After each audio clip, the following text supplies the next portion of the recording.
And you heard it here first. If you want to have twins and triplets like me, it's like that.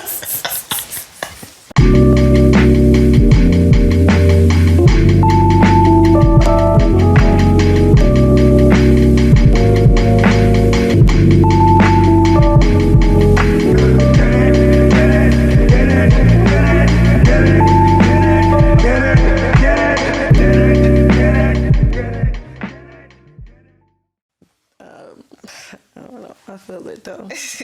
It's only but so many ways the story can end. Right. Okay. I forgot that this was about to happen. So this is us. Hey. I think we're live. Hey, what's poppin'? Wow. Do we look up? Do people look up or do they just look away? You can I do think it. as you talk, you kind of look different ways. Yeah. As you get more, from what I like come to knowing is like you kind of forget like this is there. Right. Yeah. You know what I'm saying? Totally. So I just like kind of look past it in a way, but look at it. You guys want to clap in with me? At the light. And are you gonna count? I'm gonna count. Okay. 3, 2, 1. Hey. You got it. I don't think I like that one. Okay. I'm gonna try again. Yeah. 3, 2, 1. All right, that felt good. You guys feel that? I did feel it. It's good. You guys feeling? I feel alright. I feel pretty good. I'm feeling good. Can't complain. Or No complaints? I could complain. But I won't. Did you choose not to? I choose not to complain. And it's Mariah, right? Yes. What's good? Are we allowed to say your government on here? No, actually. I'll bleep it out. No, it's all good. Are we allowed to say your government? Audrey. Yes, actually, you say my government name. Yeah, I prefer that, actually. Really? We can What's keep your- it. what's Let's keep it your- real. What's the AKAs? How many AKAs do you both have? I ain't got one. It's the riot. I have like 1 million. a few. What? Yeah. Yeah. Where does that come from? It just hit me. I was like, oh yeah, you do. You know, Geminis. Yeah. I have a panel in my head, so I have to name them all, and that's what I've done. When did you come to that? Were you aware of that? Me? Yeah. No, she started talking. She's open about it. Yeah. So that's how I found out. I will just tell people like openly. All right. Like All I right, have voices. As we go through this, I think what we should do is like say if you're just learning something new about each other, I think it should be known. Okay. Yeah. I probably won't even. I don't even know if I hit that. You know what I mean? Like it might be hard. How long have you guys known each other?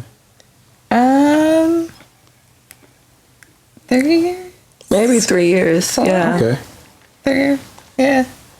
How did you meet? You remember? I first met you at Burger spot. Burger Lords in Chinatown in LA. Burger Lords. And she was passing by and she knew one of You my were with friends. Matt. Yeah, Matt. I had met him the day before. Matt. Matt Cohen. Oh yeah. Yeah. He has an unforgettable face. Yeah. He does. He's a very friendly person too. I saw him earlier today. Yeah. Really? Yep. Shout out Matt. Shout out Matt. Shout out Matt. But yeah, we kind of like connected there. And I think at that time, I was doing like this photo project when I was like taking Polaroids of people underwater. Oh. And I did one of Mariah. Oh really? And How did it turn out? I don't think mine were good. Mine weren't good. No, It came out. no, because I couldn't breathe, and I think the bubbles covered my face or something. That was so. the beauty of the project. It was like seeing how people like underwater. Yeah, to see how people submerge themselves underwater. I was taking the photo like instantly when they went underwater. But it was cool. And Was it like a controlled underwater? Was it like in a pool? It was a tub, my tub. Oh, okay. So there was no fear of drowning. No, but to go to submerge yourself in water, like in a tub, it burns. Like it burns your nose and shit. So, so it was like a shocker to everyone that did that. Was there soap in it or something? Or is it It's just the way that you go under the water. Yeah. Like some people aren't like ready for it. Baptism way or no? Yeah, it is actually. Yeah, but you have to hold yourself down there. Damn. So she can get the photo. Yeah. How long? Like, were you holding? I didn't last that long. Obviously, it didn't work out Hers for me. was actually one of the funniest ones because she was so ready to like. She was like, "All right, let's just do it. Like it's gonna be." And then when she got it, it was like, "Oh my god." I don't know. I'm always up for a challenge. Sometimes it works out. Sometimes it doesn't. Yeah. But you still up to it? Yeah. You haven't wavered? It was an experience. Yeah. You know? That picture has a story now, so it's cool. That's true. Where is it? But you still have it? I still have it. It's actually right under. I just was showing somebody those photos the other day. Yeah. But they're under do my something right with there. them. Yeah, I know. They were like 2 years old now. But So that's how y'all met? But yeah, that's how we met. Well, how'd you... What's up? And then, while we were over there, my homie Detron also came over. And then Detron talked about Audrey music. Mm-hmm. And I used to make music. I hadn't made music in a long time. And she was like, yeah, just come over next time and we'll make music together. Mm-hmm. And then I came over one time and that's what happened. Yeah. You guys actually, like... follow through with plans? Yeah. It was very natural. I feel like making music with her and Che was like super easy, you know? Yeah. Mm-hmm. That's rare. It really just started. Yeah. Yeah. I don't even know. Are you both originally from out here? No. I'm from Baltimore. And I'm from Detroit. Oh wow. Yeah. So why LA? Audrey. I actually kind of just ended up here. I didn't really choose it, but I had moved to San Francisco. I was going to school out there, and I was taking photos for a band that was from Baltimore, and we kind of like all moved to San Francisco, and then that kind of like ended, and I had a cousin that lived here, and I ended up in LA, and I knew like I wanted to do music, I wanted to make music, and I wanted to like be into like the art and stuff that was going on here, so I kind of just started. So how long ago you get to LA? Like, I've been here for like 6 years. Oh yeah, okay. Yeah, so that's a minute. Yeah, it's been a minute. You've been here longer than 6 years. Nah. Really? I got here in 2012. Oh, damn. Wait. So maybe, is that 6 years? That's 7 years. I've been here for 7 years. Wait, 2000 when? 12. Oh my God, girl, 8 years. What the fuck? Has it been 8 years? No. You can't put that in there. You can't put that in there. I don't know how this is the 7th year. How? 2012. It hasn't been the full 8 then? So you're almost into your 8th year. I feel like this year don't even count though. Like this year don't count. I got here in March 2012. I need you to bleep out that part that I couldn't count for a second because that was ridiculous. So wait, how many is it? 8 years. Going on 8 years, girl. Or 7. You got here in 2012. Wait, what month? March. Yeah, it's 8. It's 8 years. Damn, that's crazy. Yeah, girl. 8 years and I feel like I got stuck on 6 years then. You've been telling me 6 years. You've been saying for 6 years for a minute. Yeah, that's why I think.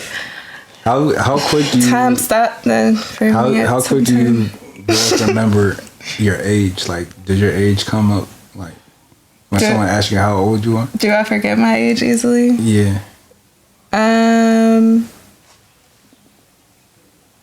Nah, I don't think Really? I don't really forget my age.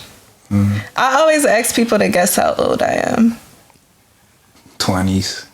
Yeah, but How old? 20s. guess how old I am. What? Guess how. Well, she know how old I am, but you don't know how old I I am. don't.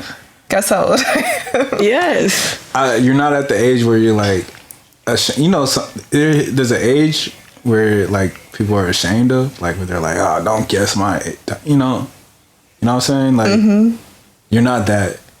I'm not ashamed of my age. Yeah, you're like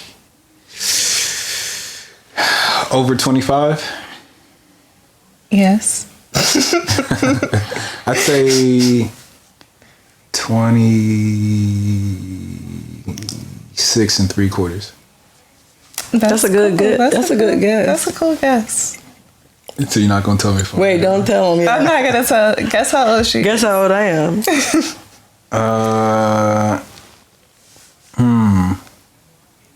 I want to say older. Older than Audrey? Yeah. Damn! No? No, she's older than me by some years. It's because Really? By years? I have a baby personality. Nah, it's okay. I look old. It's cool. Nah, I think it's just how you carry yourself. I'm like very childlike. I have a very childlike essence. I don't even know if I want to keep going there. I mean, we're not gonna tell you our age. It's okay. You got them both wrong, but it's all right. How old do you want to be? Ageless. That works. Me too. That would be cool. Like time is just time. We just. But do you want to die at some point? Like, do you like? Would you? Yeah. Yeah. Right. Like. I want to have a long, fulfilling life, but of course, Can't be I think it's weird to live through all the different times. I don't know. It would be. I don't know. I can only imagine the older people who went through like slavery, segregation type of shit, and like still alive today and seeing all this shit. It's a lot triggering. Peep his head back in. Yeah, because I'm of the belief like shit repeats itself, like it's on a cycle in a way. But to repeat yourself in order to be fixed or to be perceived differently or to be, right. Absolutely. Yeah.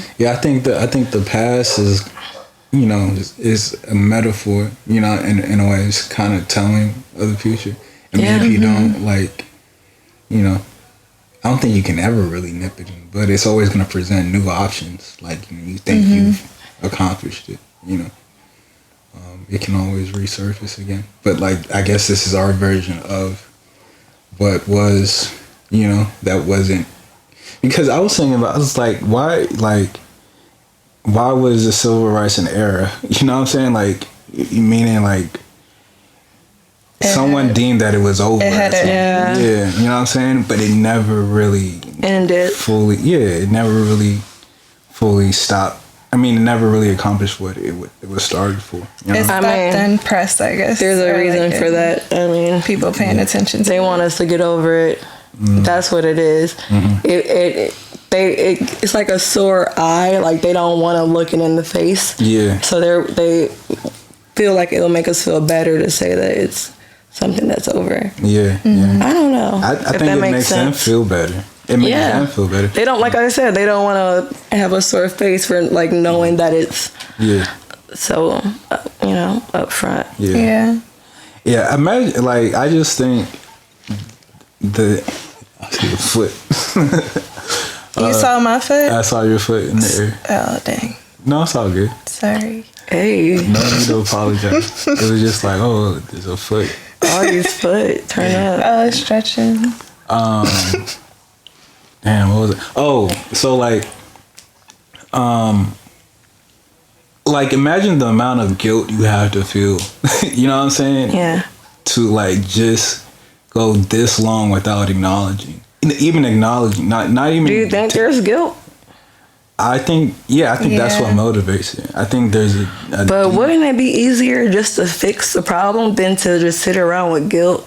If you're a human being, like that's what I feel. I feel like they don't understand it. They don't feel it. If you could feel something, I feel like you would do something about it. Right. I feel like they're numb to it because they feel like their side is right.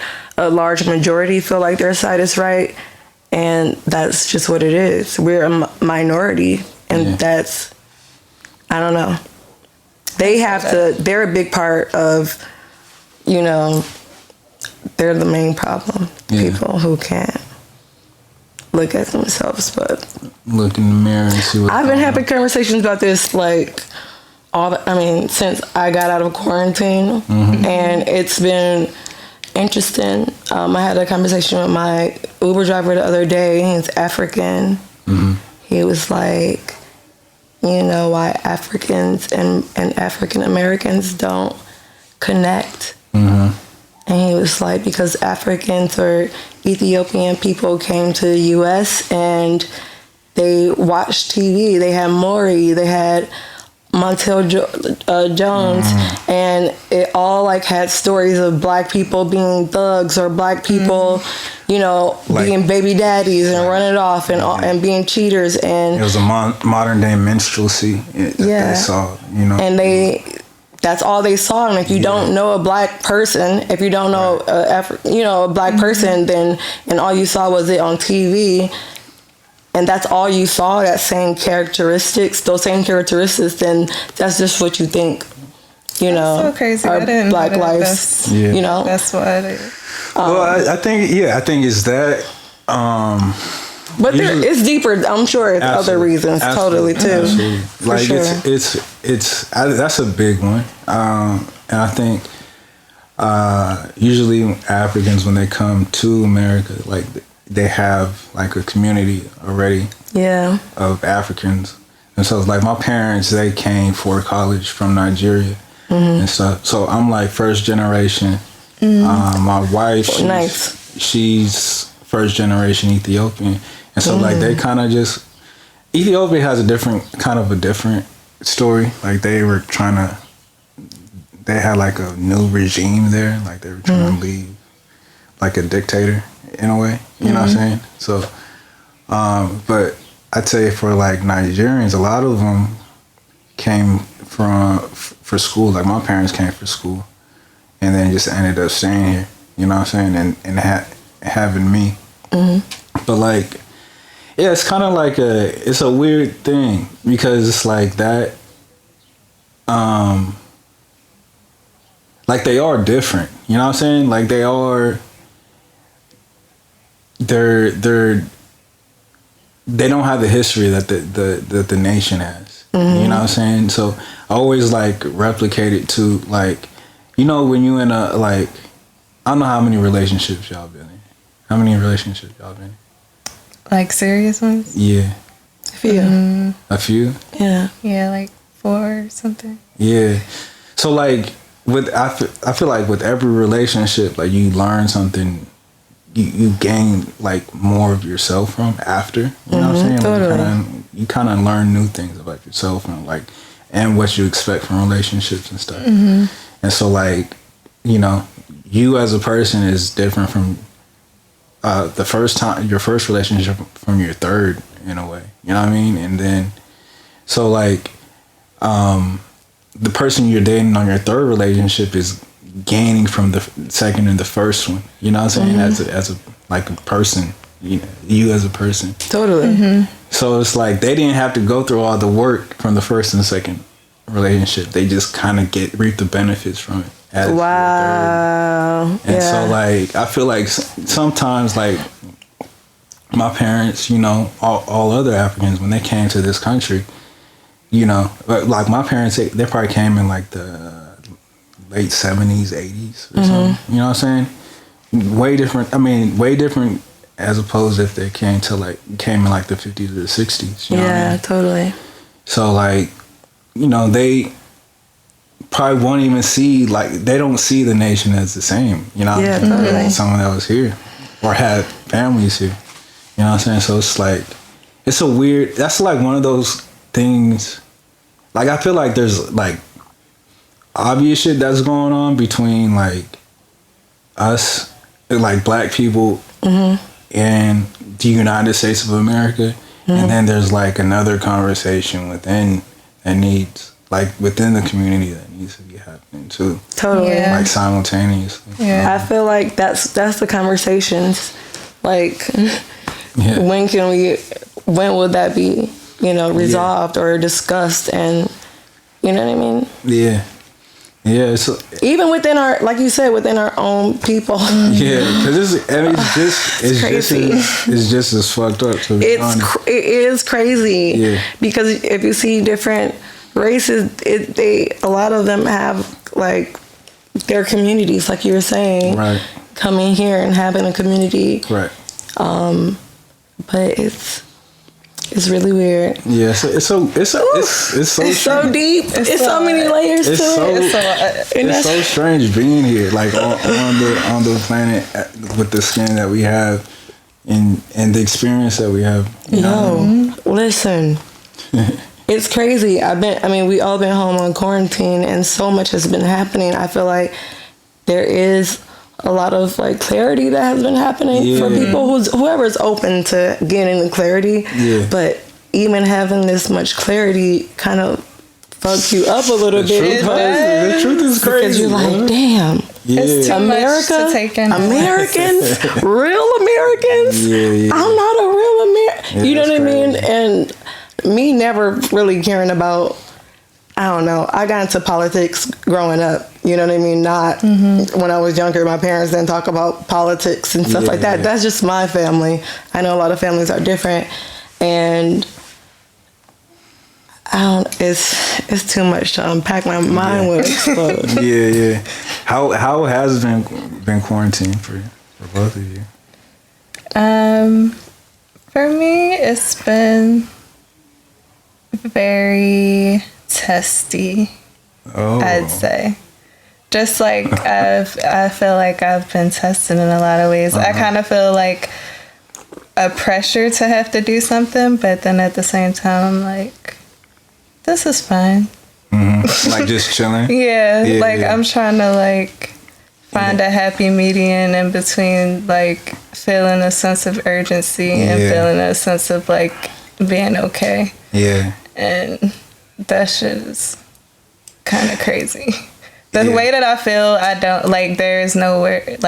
There's no vocabulary for it. Yeah. Like it's a whole new feeling. Yeah. I don't think nobody in the world has felt like how we've been feeling in the last like few months. Yeah.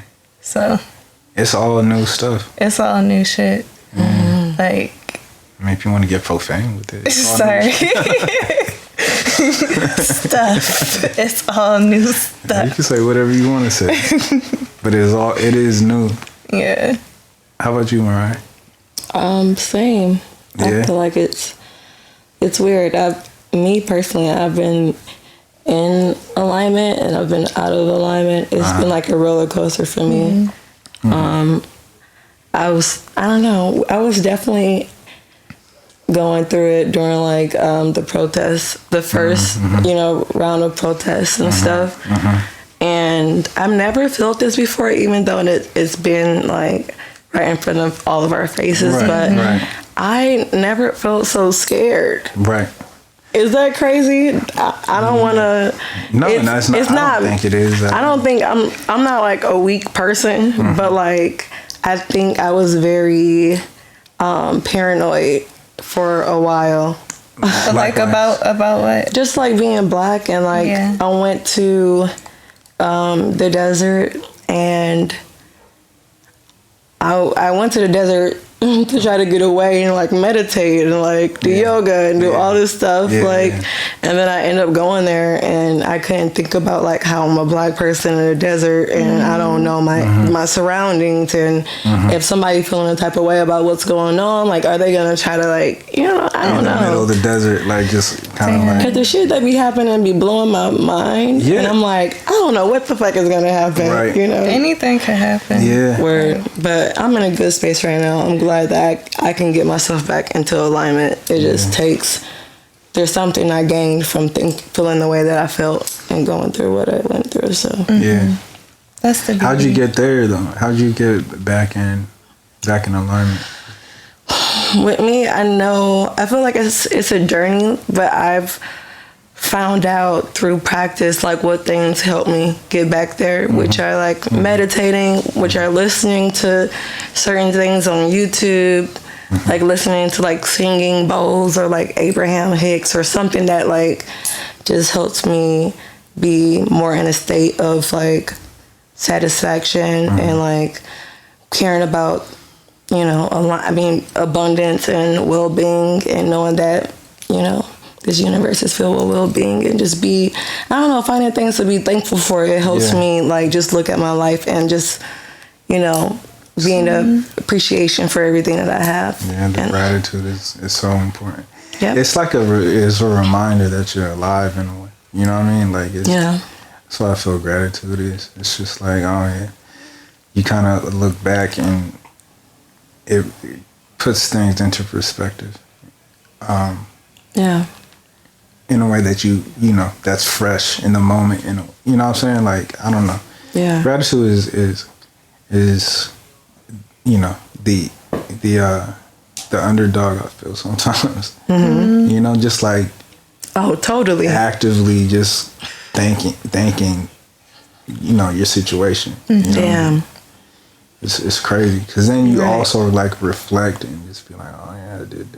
It's so easy for us to be like, just to like, you know, go through this whole experience and not like remember that we are conscious people, you know what I'm saying? And like we're human beings, and we have like the gift of consciousness, you know? Yeah. So I think that's where gratitude kind of plays its part, and just is like a reminder of like, yo. Yeah. Helps you be present.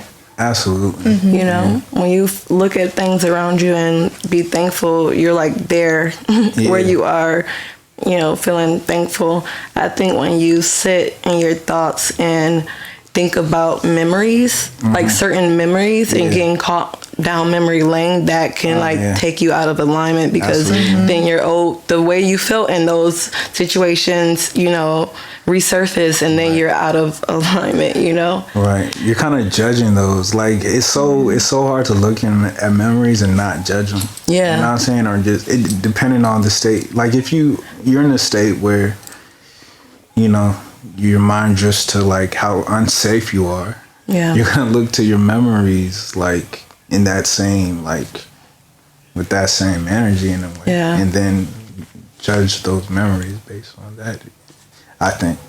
You know what I mean? So no, I feel that. I don't know. It's just I feel, because I feel like we haven't felt this unsafe, like everybody, you know, collectively. Yeah. In ever, you know what I mean? Like, because I feel like these stories aren't very new. Like, like shit like this has been happening. Yeah. Like, it's still happening. Yeah, man. But I guess what do you think is like different? You know what I'm saying? Like, what kind of like, I feel like we're gonna look back at this and we're gonna know what the trigger point was for everyone, or everyone's gonna have like their own point where they was like, I think it's crazy. What it is it's recorded and people are seeing it and talking about it. So white and people, non-people of color can't say that they don't see it, because I feel like for the longest of time people are like, racism doesn't exist, and it's like now it's visible and you can't see that it's not happening. You know what I mean? Like, we already know it happens. So it's a part of our lives and our family lives. And you can't say that racism doesn't exist now. Yeah, like, you sound stupid. There's no going back. We on this ride together now. Like, you know, It's either you're going to do something to help it, or you're just going to keep being silent or, you know, whatever. But yeah, man. Yeah. Deep. Yeah. So what you think was it? Was it like the George Floyd video that kind of like got you triggered? Yeah. I think for me, as a Black person, it gets deep actually, because it goes down for generations. Right. But you know, with Black people having to see like their kids or family members being hung, you know, and have to go home, and you can't complain because it's just like what a lot of Black people are going through. Yeah. You know, you got to act like, I mean, you just have to like move on in a sense. Yeah. And that's like what Black people have to do. Yeah. It's like move on, like, okay, you know what I mean? Yeah. So now that other people are showing that they're angry, I think all Black people are like, man, I've been fucking angry too. Like, you know what I mean? That's the thing. It's like, I really feel like, especially, I feel like now, like, I don't think Black people need to do anything. You know what I'm saying? In a way, because this has been we've been saying this shit for like centuries. You know what I mean? Yeah. It's been in the music. It's been in the art. You know what I mean? So it's just like, but I feel like how it was met. It was like the rest of the nation was just like, all right, well, even if they were supporting, it was like, all right, I hope that works out for y'all. You know what I mean? But now it's just like, people ain't got shit to do at home. You know what I'm saying? They got, you know, they're looking at their phones and they got time. You know, and it's like, it's just kind of weird to me. It seems like a trend. You know what I mean? And it's just, I hate that. You know what I'm saying? I hope it's not, but like, I don't know. I'm in like a conflicted place because it's like where reality and like almost like where reality and indifference meets. You know, it's kind of like I don't know, man. But hopefully, like, it's just so there's a new world. Like, there's nothing is going to be the same after this. Nope. So it's just like, what does that even look like? You know? It gives me anxiety. Yeah, because it feels like we have to make it. Yeah, it's like it's a lot of responsibility. You know what I'm saying? And it's like niggas is looking like, all right, so what are you doing? It's like, I don't, you know. Right. It's like going back to like what you were saying in quarantine. It's just like being okay with like not doing anything. Yeah. Like how can we get there? You know, when there's so much going on. Deep breaths. Yeah. But anyway, I wish everybody could just start by spreading love to everyone you meet and to everywhere you go. Yeah. And it will make a difference because everybody be like, oh, I'm gonna spread, you know what I mean? Yeah, everybody will want to spread love. Contagious. Why can't we just do that? You know what I mean? Yeah. That's the ultimate supreme being. Right. Love supreme.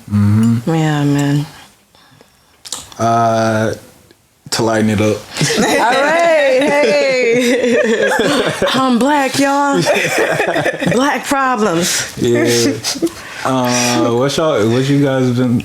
I need to start saying guys. Honestly, I'm fine with that. I say it all the time. Gals. Gals is weird to me too. It's kind of like, it's very 1930s. Yeah, it's something about it. Gals? Just the way it comes off the tongue. It's like it's not comfortable. It's like belittling in a way. It's just like, since we have this guy version, we should do this one too. You know what I'm saying?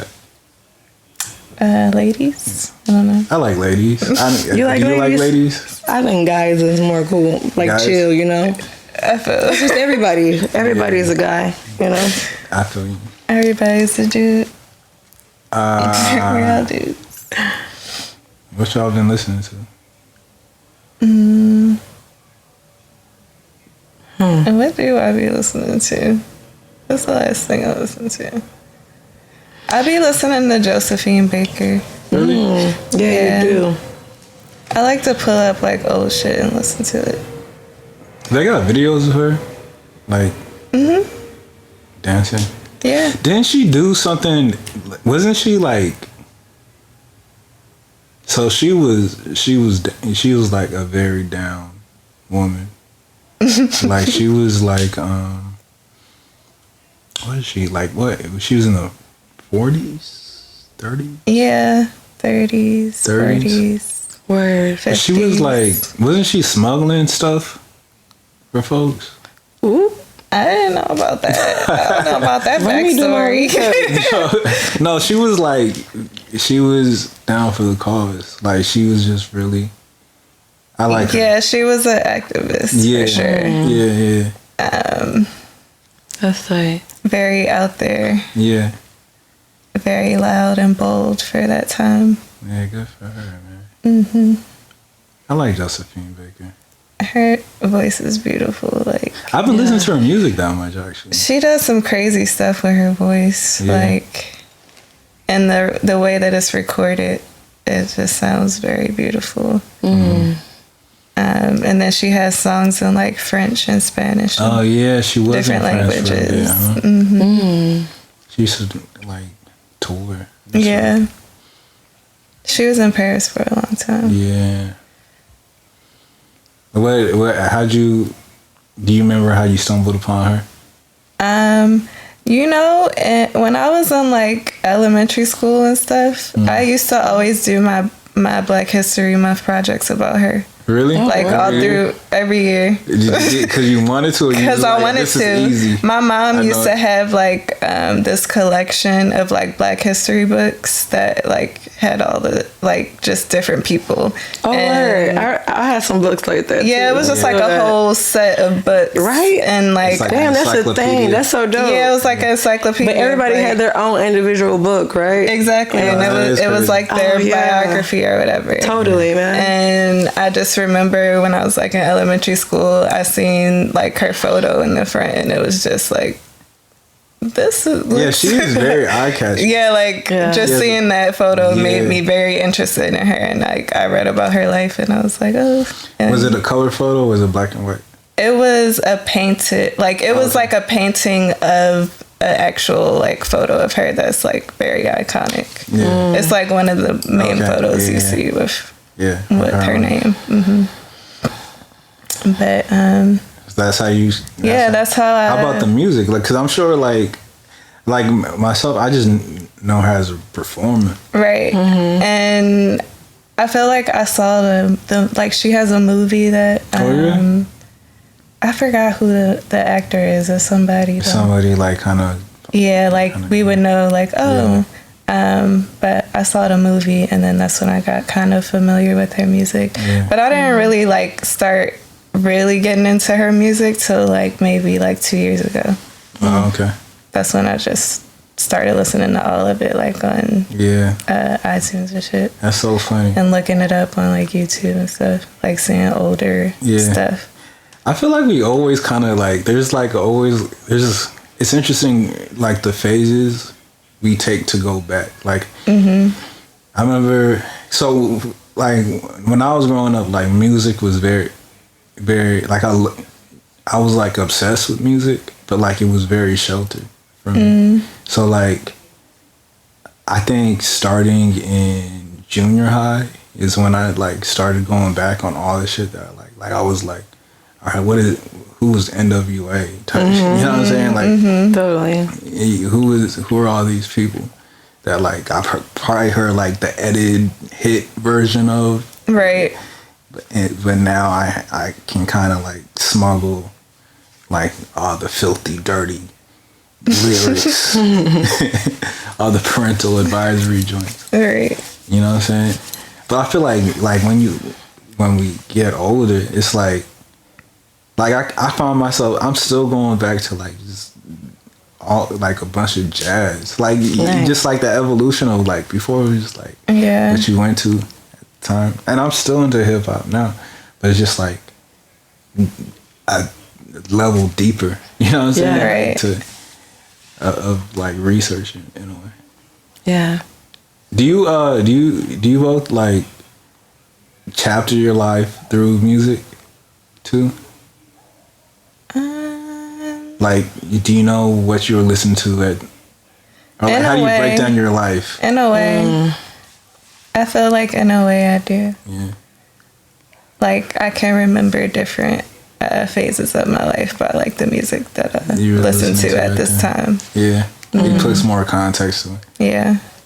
Like, I had a whole time of like pop rock. Like, Right? I had a whole pop rock phase, like maybe 3 years or something. That was I feel like I had that through high school. Yeah, through high school. High that school. Was you. What bands? Like My Chemical Romance. Yeah. Green Day was like my favorite, dude. Fall Out Boy. Fall Out Boy. Simple Plan. Who else? All of that shit. Taking Back Sunday. Linkin Park. Linkin Park. Man, Linkin Park was my shit. Yeah. That's just crazy. All of those. Like rock. Very pop. emo back in the day. That's what I was about to say. Because I miss that boat of like being able to distinguish. Like, all of that. My Chemical Romance, were they all kind of like emo bands or not? My Chemical Romance definitely was. Yeah, I think they're all pretty emo. Yeah. They're dark. It's darker music. Yeah. And they had the makeup and all that, like with the dark eyes. My Chemical Romance, yes, but not Fall Out Boy. Yeah. Not Linkin Park. They had different styles. They had different styles, but yeah, Fall Out Boy was like more like punk kid, like skater kid. Yeah. I can see it. And Linkin Park was like chill. Yeah. What T-shirt, jeans. Why you think you two gravitated towards that? Like in that age, like, do you remember yourself? Like, oh, definitely. Yeah, I was a misfit. Definitely, I was outcast, bullied growing up, and I feel like I listened to that music as I don't know, like a form of rebellion. Like I can relate to how I was feeling. Yeah, solidarity in the music. Totally. Yeah. It just felt right at the time. I could relate to that because I was like an outcast or like just an oddball. And my family and Detroit. Yeah. And it was just like the alternative music at the time. Yeah. So turn up, hey. So you didn't know that about each other? I didn't. I feel like we never talked about it, but I can feel it. Yeah. You can kind of feel it. Huh? I forget. What was we listening to when we talked about it the last time? What? The band. What band? I'm trying to think of the name. With what the were girl, we talking about? With the girl as the lead singer. Adolescence? No. But both of those were good ones. Yeah. The girl with the lead singer? Karen O. Oh, yes. Yeah, what are you talking about? That's my favorite band ever. What was it? That's what we talked about it the last time you was listening to them. I don't even know. Man, my favorite band ever. I think they sing that one song. What's that most popular? Maps. They don't love you like I love you. Oh yeah. Wait. That one. Or You're a Zero. That one's newer. That's like a newer where people are just getting into them. But like, yeah, they have like Has a Roll. That's the most popular one. Oh yeah. Off with your head. Yeah. Has a roll. Has a roll. But music like that is kind of what shaped me, definitely as an artist, because I always imagine myself performing like them. I feel like when it came to music and performances, I always geared more to like how alternative or punk bands will perform with energy, and that's always what I wanted to do. Yeah. You know? Yeah. Is that how you got the Riot? Or no? I feel like you probably got that question a lot. No, actually, I don't really talk to people. Really? But I feel like I love how you ended the sentence right there. I don't really talk to people. Like straight up. I was gonna go more, but that was a perfect way to put the period. You know what I mean? But I feel like being the outcast growing up, I was just super shy, but I always wanted to be an outgoing person. Yeah. You know what I mean? Like I always wanted to have fun, and I never had the opportunity as a kid because I was bullied. I don't know. It's weird to talk about it because I think a lot of people were bullied growing up. Yeah, but I'm from Detroit, so it's a different type of bully. That's a different type of bully for sure. What were they? What was the? I mean, I don't want to take you down that road again, but what were they? Let's talk about it. Yeah, I kind of not want to know how was you growing up in Detroit. Well, like, what were they bullying you on? It's deep. Oh my God. Get your tissues. I'm sorry. Let's go. I'm just kidding. So when I was 6, we moved to the street called Fordham. It was only a few streets up from where we used to stay. And I don't know. I remember my first day leaving the house and being a little kid and seeing a bunch of kids on a porch, and I walked up to them. I was like, "What's up?" Yeah. You know, I'm new. You stuck your neck out there. I'm new and shit and stuff because of the street that I lived on. I remember before that I had friends with everybody on the block, and everybody was just fun. And then I moved to the street, and I don't know. The girls was different. They were different. They just it seemed like now it was envy, but I was so young. I was just like, why don't these people like me? Because I like to have fun. You know what I mean? You're a little kid, you're like, what the fuck? How were they? How was their response to you? So I used to get jumped. I used to get jumped like a couple times a week. Damn. And my dad was really the only person that really would protect me. Like when the bus would drop us off at the end of the street, my dad would be waiting outside so that I can get home. And yeah, I don't know. My dad went to jail and it was a wrap. Yeah. So I continued to get bullied, even though I'm like, it's deep, but it makes me who I am today, which is tight. And I'm really happy about it. But yeah, I'm the youngest of 4 kids, and my sisters were friends with the girls who used to bully me. So it was like, it was weird. I feel like in Detroit, I feel like my experience was that girls just envied each other, and it's conditioning, obviously. You know, for generations and generations, Black women kind of talk to be in competition with each other, or just women in general. But yeah, they told me that they bullied me. You think even in your, like, amongst your sisters, it was like that too? Yeah. Like I remember my sister like, this is hella deep. I know your shit ain't ever like this. It'll never be deep like this. I'm sorry. But my sister, dead ass, was.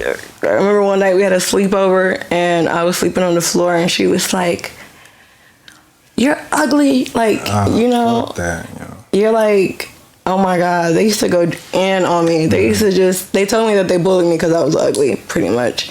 And the girls who lived on my street who bullied me was the most popular girls in school. So everybody in school used to also go in on me. Damn, ain't that crazy? It's very crazy. It's really weird to talk about it because I went through so much of like unraveling my conditions to now I'm in a great spot where the girls down the street from me, you know, their dad killed their mom. So like I can only imagine what they went through and like how they were taking it out on me. That's such an evolved thing to be able to like see. You know what I'm saying? Like you were able to see outside yourself and be like, yo, those girls were hurting just like I was. Yeah. And kind of, you know, contextualize the pain that they were inflicting on you. You know what I mean? Word. But it don't have to stay this deep because I feel like it's hella deep. I'm like, damn. Shout out to conversation. I love having deep conversation. I literally try to manifest deep conversations. Like that's one of my affirmations. To keep talking. That's what we here for. People. You know what I'm saying? Like, I think more will need to be had to like for just progression as people. You know what I'm saying? Because, like, you know, I feel like it can get real surface sometimes. And it's just like, niggas we all going through a lot. You know We all, yeah, totally. We all got our own shit, you know? We're all been conditioned, and some people, everyone gains clarity from their conditioning at some point of their life, but it's always at your own pace. It's never like when someone else, this person is 27, oh, well, I wasn't this when I was 27. You know, everybody has to go through what they need to go through to find it. Yeah. Yeah. I mean, like what you said, at your own pace is like the key shit, because it's just like, you know, that's what I'm figuring out, especially like with my loved ones. It's just like, you know, being able to, sometimes it can get frustrating when you love somebody and you see them not growing at the same pace that you are, you know what I'm saying? Mm-hmm. And it takes even more love to be all right with that, you know what I'm saying? Yeah. Mm-hmm. But everybody, just like a fingerprint, has their own path through the world, you know what I'm saying? So it's like, just being all right with that is a big thing. That's where that gratitude comes in. Yeah. It really does, because you really get to like just appreciate the moment for what it is. You know what I'm saying? Like, yeah, it's a lot, man. I mean, we really don't have that much time here, honestly. You know what I'm saying? So right. It's just like trying to tap into what matters, and like what happens while we're here is where kind of gratitude champions that, you know what I'm saying? Mm-hmm. Yeah. Let's talk about distraction and how it is stumping the growth of, you know what I mean? I don't know. It's what I'm trying to say is how people are so connected to their phone and technology. It takes them away from connecting to the universe and the things that really matters, which also means like tapping into like your inner source and your inner being. You know what I mean? And that's where a lot of problems come from, because people are just seeing the exterior things, and they're so worried about what's happening in their environment, in the world, and we gotta pay attention to like what's happening inside us, and pay more attention to it. You know what I mean? Yeah, I feel like right now is that time more than ever. Totally. Even like we just have, it's a double-edged sword all this time we got right now. You know what I'm saying? Because you can use it to see what else is going on like around us, or you know what I'm saying, we can see it for how we are, like how we got to this point within, you know what I'm saying, and what needs to be shaped and purged. I feel like there's a lot of like cleansing, like a lot of bullshit that needs to go away. You know what I mean? So I'm all for growth. I'm all for it. Like that's my shit, man. Totally. You know what I'm saying? Like I love seeing people, especially like close to me, like just do something last week and learn from it and do something, you know, better the next week. You know what I mean? It's just, I don't know, there's something like very, I don't know, it's a good trigger if that's a thing. Totally. I feel like we should all kind of be doing that, doing a lot of self-evaluations and stuff like that, you know what I mean? Like, what's the latest thing y'all learned about yourselves? Oh, you go first, because I've been talking all day. The latest thing that I've learned about myself.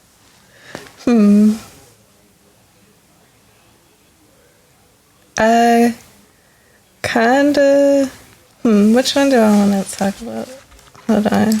You go first. I would say,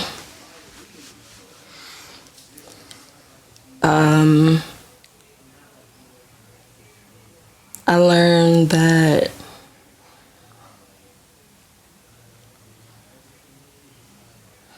damn. That's a hard Why question. is it such a deep question? But I've learned a lot It's about like- I've learned a lot about myself. For sure. I feel like you guys already you all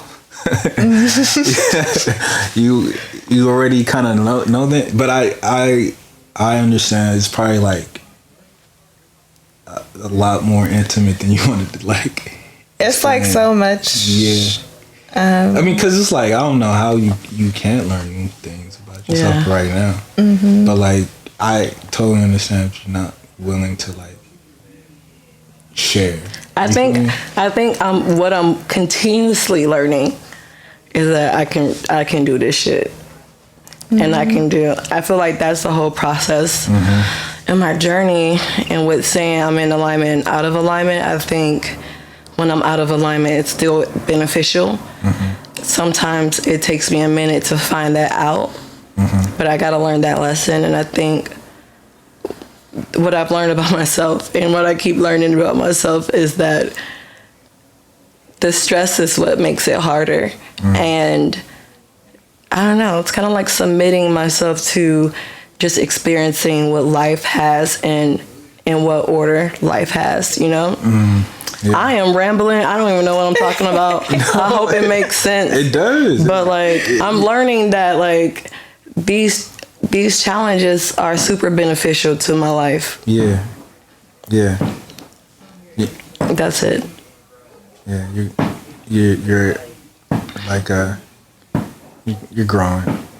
Yeah, I'm growing. I'm expanding. You know, and I feel like I'm learning that expansion hurts sometimes. Yeah, them growing pains. Yeah. Yeah. So that's it. Now it's your turn, Audrey. Now you have all that time to wait. I mean, pass. No, you gotta say something. No, I can piggyback off. No, she gotta say something right now. You can dodge. You kind of have been dodging, yo. Damn, she ain't even saying nothing. Wait, your time. What about the? Okay, I don't want it to be stressful. Like it sounds stressful as fuck, yo. Something I've been learning about myself. I kind of been learning my own patterns, like, and I'm kind of disappointed in them. That's why I didn't know if I wanted to say it or not. That's so. But because I got patterns that I want to break, and I be realizing that I don't be breaking them. No. But it's also the way that you're saying it, you know? What you mean? Because you haven't broke it yet. Yeah. And that's what you should say. Yeah. But the effort is there. That's all you need. That's all I need. I get to that. I get to that in my mind, but I'll go through like all of these like thoughts, like. Yeah, but that's what's keeping you from, you know, breaking it, because you're allowing yourself to say, I haven't done it. Yeah. You know? True. I haven't done it, but when I get to it, you know what I mean? Saying that you haven't done it yet means that it's coming up on that checklist or something that, you know. This is true. So I've been fighting with that. Be kind to yourself. No, this is awesome. This is like the best part of your journey, because acknowledging that you do have these problems is what's helping you. You know what I mean? Yeah. Jeez, but it sucks. It sucks, but I can laugh at it. Yeah. So I think you're getting there. I can kind growing of feel pains, as we were saying. Yeah. But damn. Yeah. I also realized I like to draw a lot. Really? You did that painting over there, man. That's crazy. I've been filling up sketchbooks. Which one? I did like 200 sketches in 1 week. Wow. You got a lot on your mind. Yeah. I wish it was words though. Like writing? Yeah.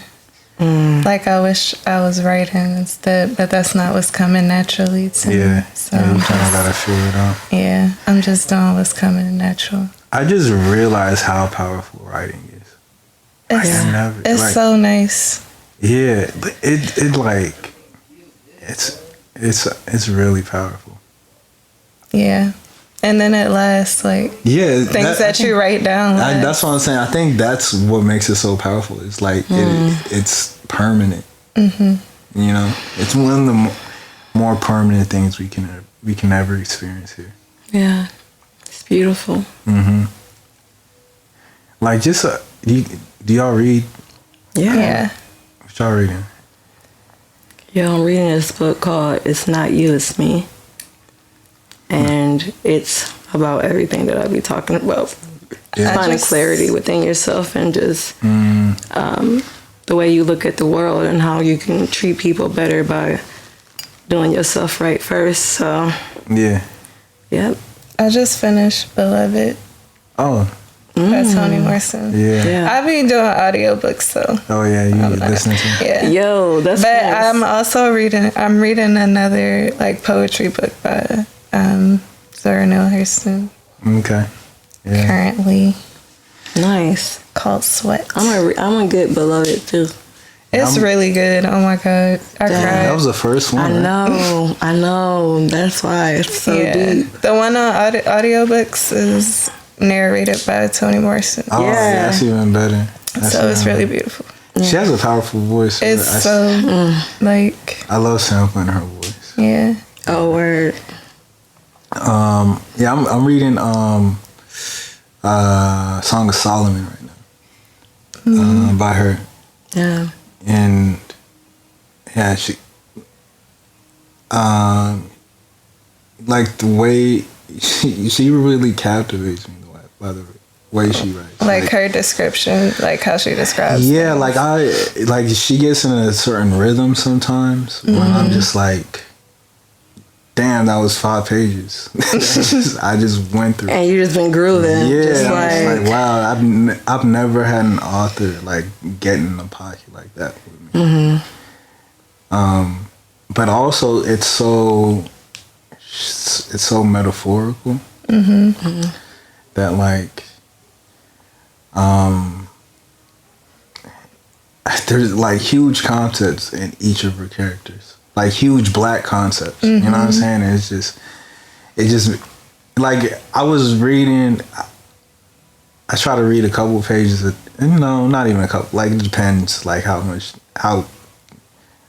raptured I get up into the text, for the day. But like, oh, this is a perfect question for you. I was reading I read like 2 pages from her just like going in on this character in Song of Solomon, and like from it I was like, why? What is like the biological evolution of like the reason why women want to continue to have children? I mean, and I don't know if you want to have children, but like I'm talking about like in general, like the world and things. Like why do say it again? Why do we feel? Why do like? Because I was thinking about like for men, history wise, you know what I'm saying? Like men, we want to have offspring to like carry our lineage, our DNA, and like carry our name after us type shit. Like it's a very like preservation based, if you're looking at a high level reason for having like offspring, it's kind of like to carry something further. You know what I'm saying? And I've never thought about it for like what is that reason for women? Like why do women agree? Is it because of men coercing women into having? You know what I'm saying? It's love, companionship, family. Like, yeah, like just wanting to have, wanting to nurture something. Totally. Yeah. Like women want to do that. Yeah. Totally. You have like a innate urge to do something like that. You think? Yeah. Yeah, I was talking to my wife and it came like to that same thing. It's like, I think that's even in relationships, like when you're looking for a spouse, it's like the same type of thing, but you made this person instead. But you're looking like for you're looking for those qualities in that no, like the same feeling, like like you're taking care of your partner. Yeah, you want to take care of like something and like see it grow. Yeah. It's interesting. And then like another thing, like I gotta use it. Y'all mind? You go for it. Clip the thingy. I can wait for you. I kind of need to go too, honestly. You gotta go to the I'm gonna just keep it running, just so it's better to edit. There's people in the living room. What's that? I said there's someone here. Yeah, that's what I heard. I told him I got distracted a little bit. I was in it. I heard cuz and I was like, oh.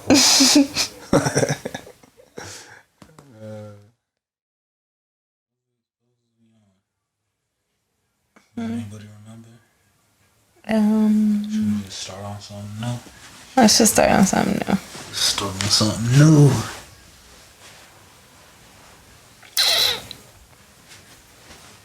What's new?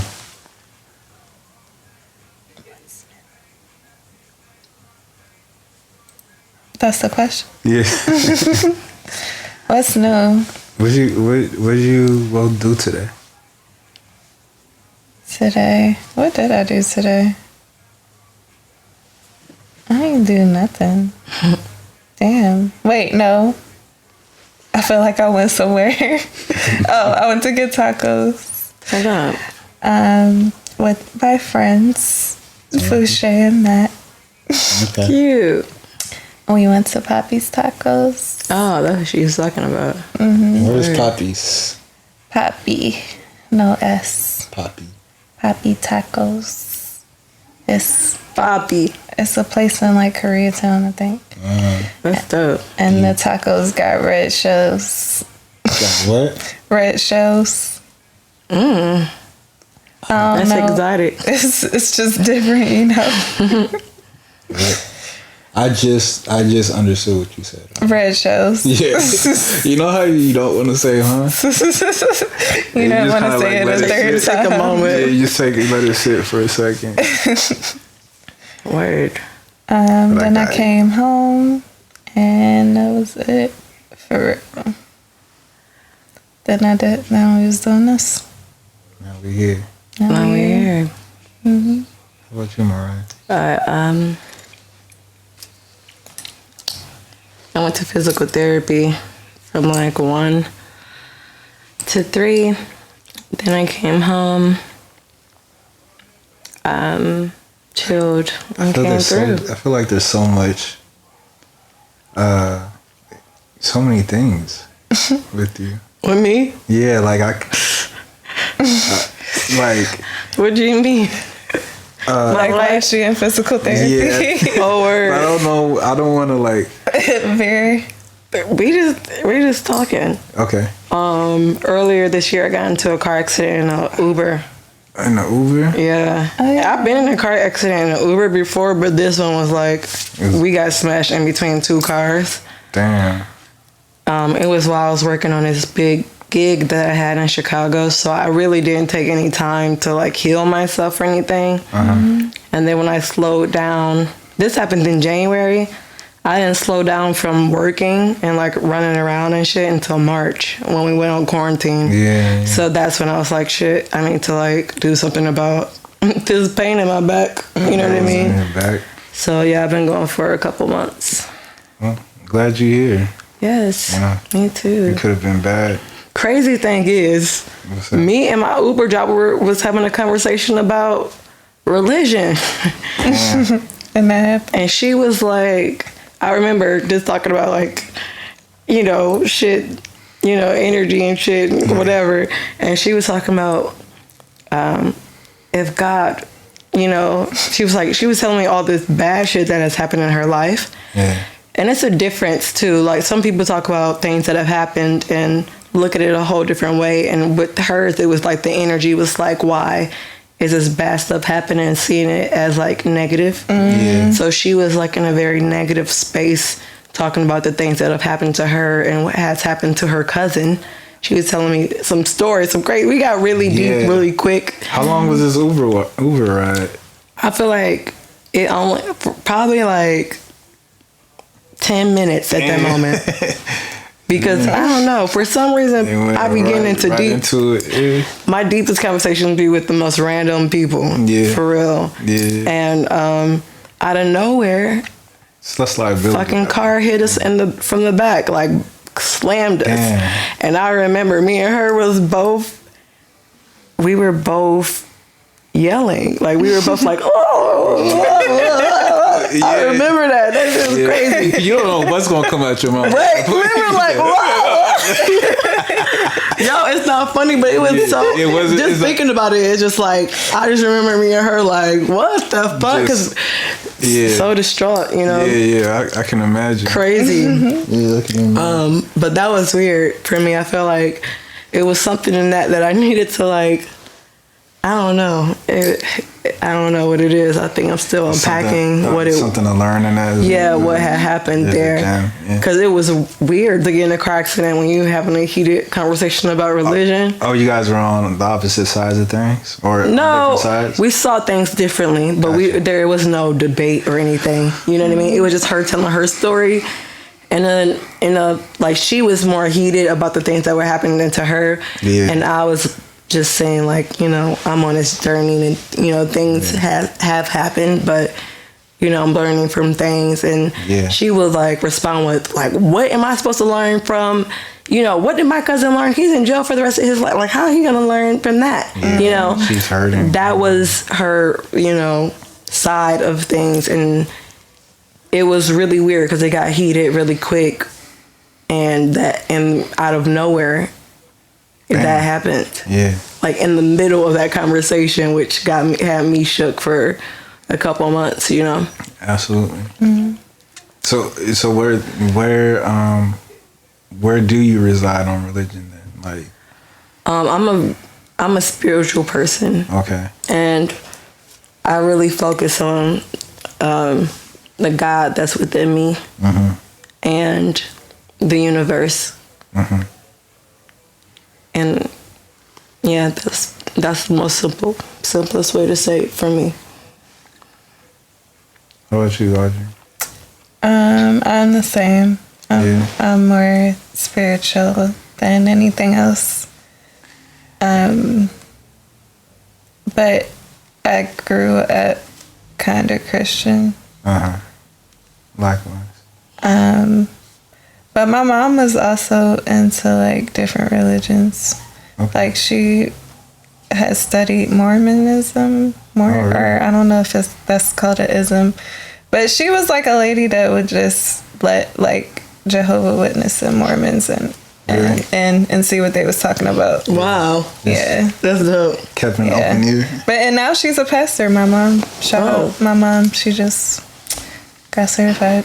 Turn up. That's awesome. She's a pastor now. Nice. It's kind of random. Yeah. At what point did you like?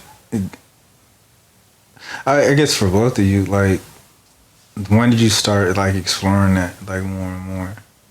You know, like religion or spirituality? Just spirituality, I guess. Like, I kind of feel like we kind of all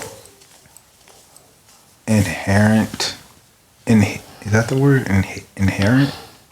Like we get what our inherit. Yeah, inherit. Yeah.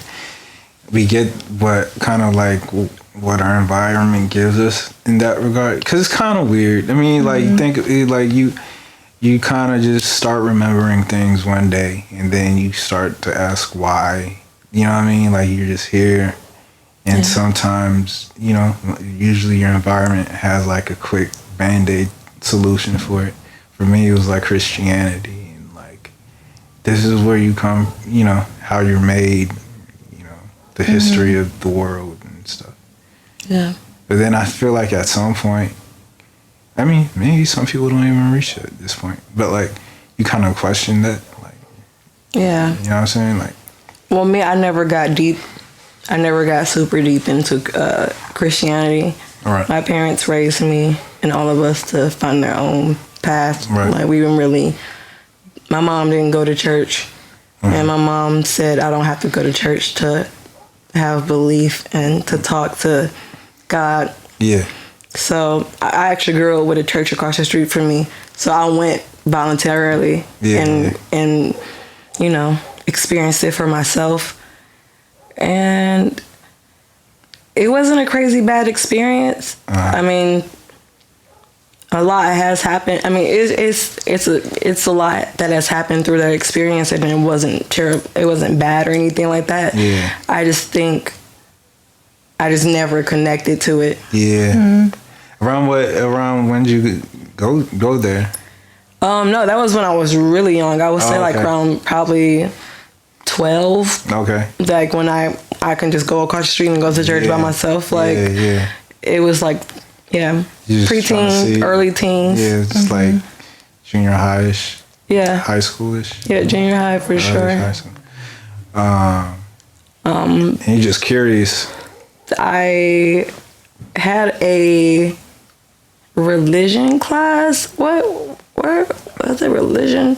It was a class where we just dove into different religions, and I think that started the conversation within myself of like, you know, and also like mythology and all these things. Mythology is kind of crazy. Like, that was like one of my favorite parts of high school. Like, it's literally the same thing as like all great books. Like they just have like the stories with the That's moral. what I'm saying. Like all the stories of the world are in mythology. Like all the stories we retell in movies and stuff. Yeah, kind of in there. But I think that's why I didn't connect to just religion, and why, you know what I mean? I didn't feel like this was it. This was the only thing that I needed to follow because, you know. Yeah. It's so much. But I feel like I used to go to a Buddhist church when I was 18. Yeah. And that's what taught me like to not have attachments and to be aware of myself and how I feel and how to be in control and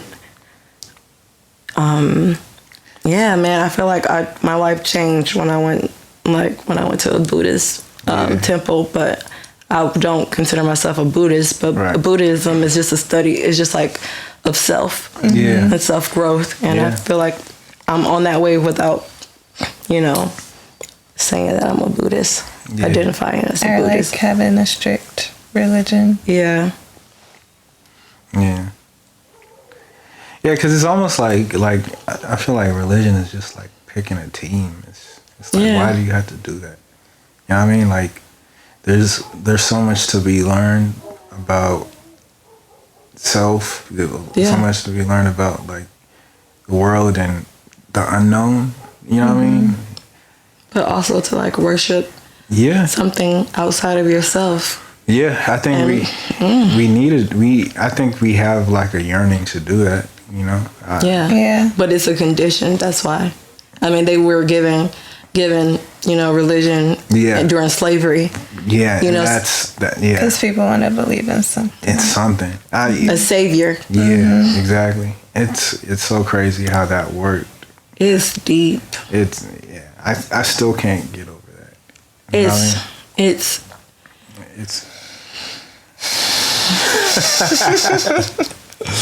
Yeah. But it's amazing at the same time because you have to unravel things yourself, man. You just have to learn. I don't know, man. It's all about self to me, for me. You know what I mean? And I feel like that's, I don't know, it's the bigger picture, but, you know. Yeah. I think it frees you up to, because I think at the end of the day, we're kind of all here for the next person. You know what I'm saying? But I think that starts with, you're able to lend a hand when you know you have a hand. You know? Like you have to like acknowledge yourself before you can, you know, have the strength to like affect your environment in a way. It positively, at least, I think. You know, and like understanding the power that you have and withhold Totally. is really important. When you change the way you look at things, the things you look at change. That's how. Yeah. I don't know. You know, you see life as it being about what's going on around you. Yeah. You know what I mean? And that's how you navigate because of what's going on around you. You know what I mean? Yeah. You're dodging life because of other people's like do's and responses to things instead of like your reaction. Yeah. I don't know. You're how saying it harms you. You know what I mean? I don't know, it's deep. I be trying to not to, my brain be, I feel like my brain be wanting to explode sometimes. Nah, I mean, I think it's all worth looking into. Okay, so let's talk. Yeah. Listen, Yes. I had some micro, I'm sorry, I just wanted to touch you. I haven't, you know. You microdosed on acid, but I actually didn't microdose because I took You took enough. acid. Yeah. And my thoughts, I thought my head was You going to talking explode. about in real time right now? No, not right now. I'm just talking about something that You're happened comparing. recently. Okay, go for it. You're comparing this to your acid trip. Gotcha. I was just talking about my thoughts during my acid trip. How was that? Was it a good? Thinking about life and like the segments, I think, of life. How this is a segment, like we're talking right now. The next segment, I'm going home. Next segment, I'm at home. Next segment, I'm asleep. Next segment, I'm at work tomorrow. I'm there with you.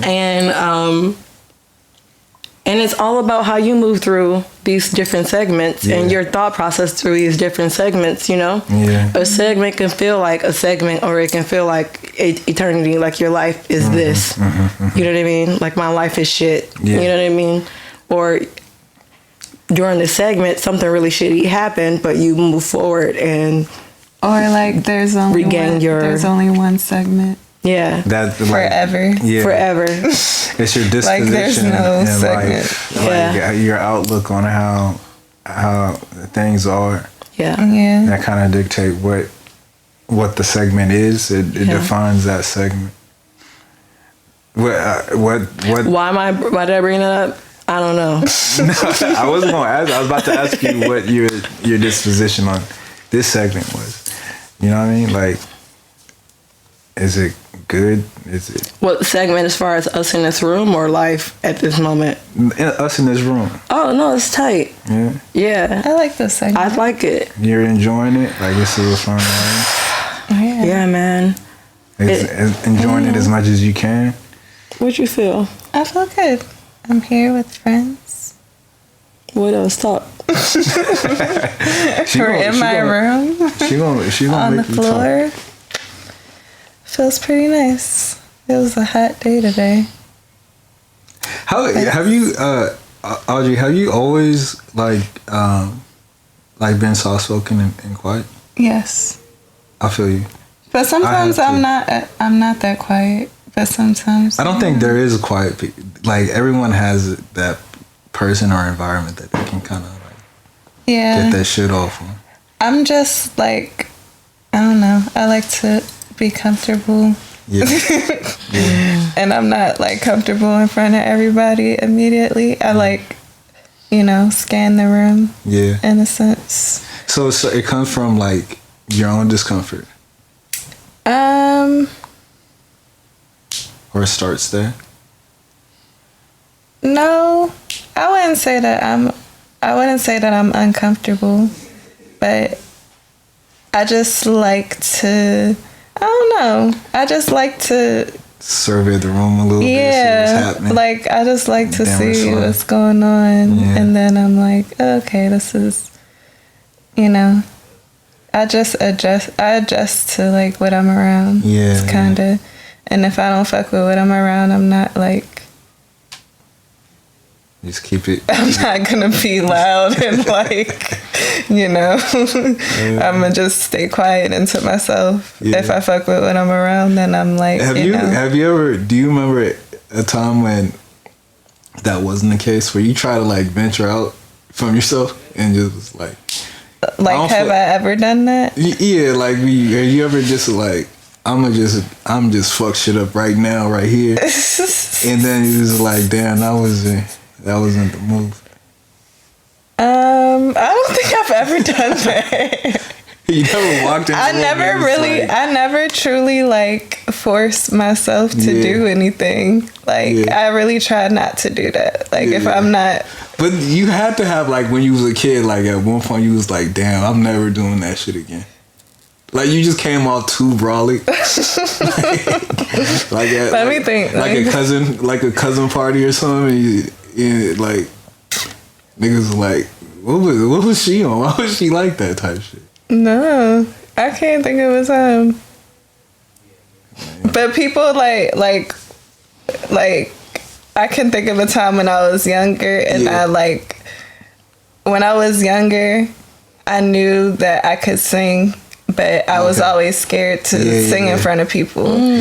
And one time I had sang in front of my friends, and like one of them told me that I couldn't sing, but I knew that she was wrong, and I was like, whatever, fuck her. And then and then I had sung in front, but I would like randomly sing in front of people, and like I had sung in front of like some of my family, and they was like very astonished that they were like, oh, you know, because when I was little, I didn't talk at all. Like I didn't fuck with nobody.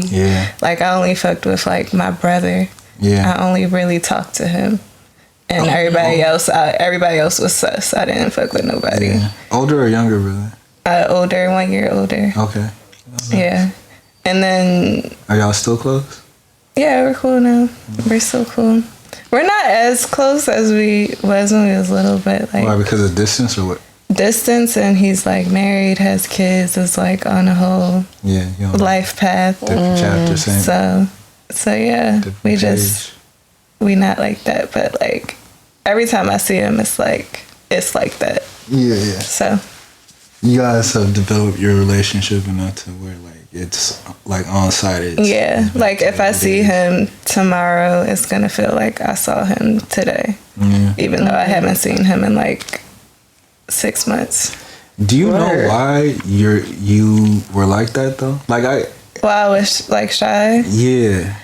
I kind of think of it like in my adulthood, like I think that it's because I was my family was going through so much when I was little, and it kind of made me quiet, and observant to like the things that was going on around me. I feel so. That's I don't know. I haven't talked to a therapist and gone through it, but I can like see that in myself. That like. But was that like a defense mechanism or more like a coping one? You know what I'm saying? Do you think? I think it was coping more than defense. Gotcha. Because I was being very observant to like the things that was going on around me. Trying to like figure them out. Like, and then why you kind of like this? I mean, I feel like when you that quiet, like people get kind of nervous.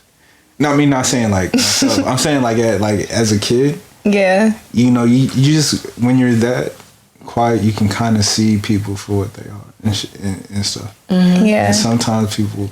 No, I definitely don't want to know that, or they know that and they feel away when they feel seen. I would get picked on for being quiet. Like same here, people would be here, like, "Oh, like Spacey." Like I had a cousin that called me Spacey Stacy. Yeah. Wow. One of my uncles used to call me Columbine. Like you don't know what you're about to do. Like you shoot up the school type. Like because I don't say anything. Yeah. Like.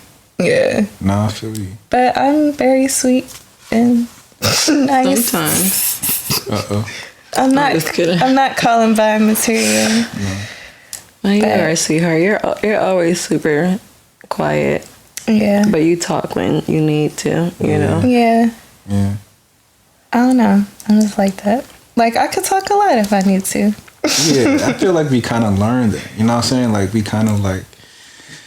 I feel like we kind of learn how to be in the world in that, like socially in a way. Like, I feel like that's why introverted people can like go outside and function. Yeah. You know what I'm saying? And then come back and be themselves and be charged. What's up, bro? What's up? Another weed. You gotta roll up again. Sorry.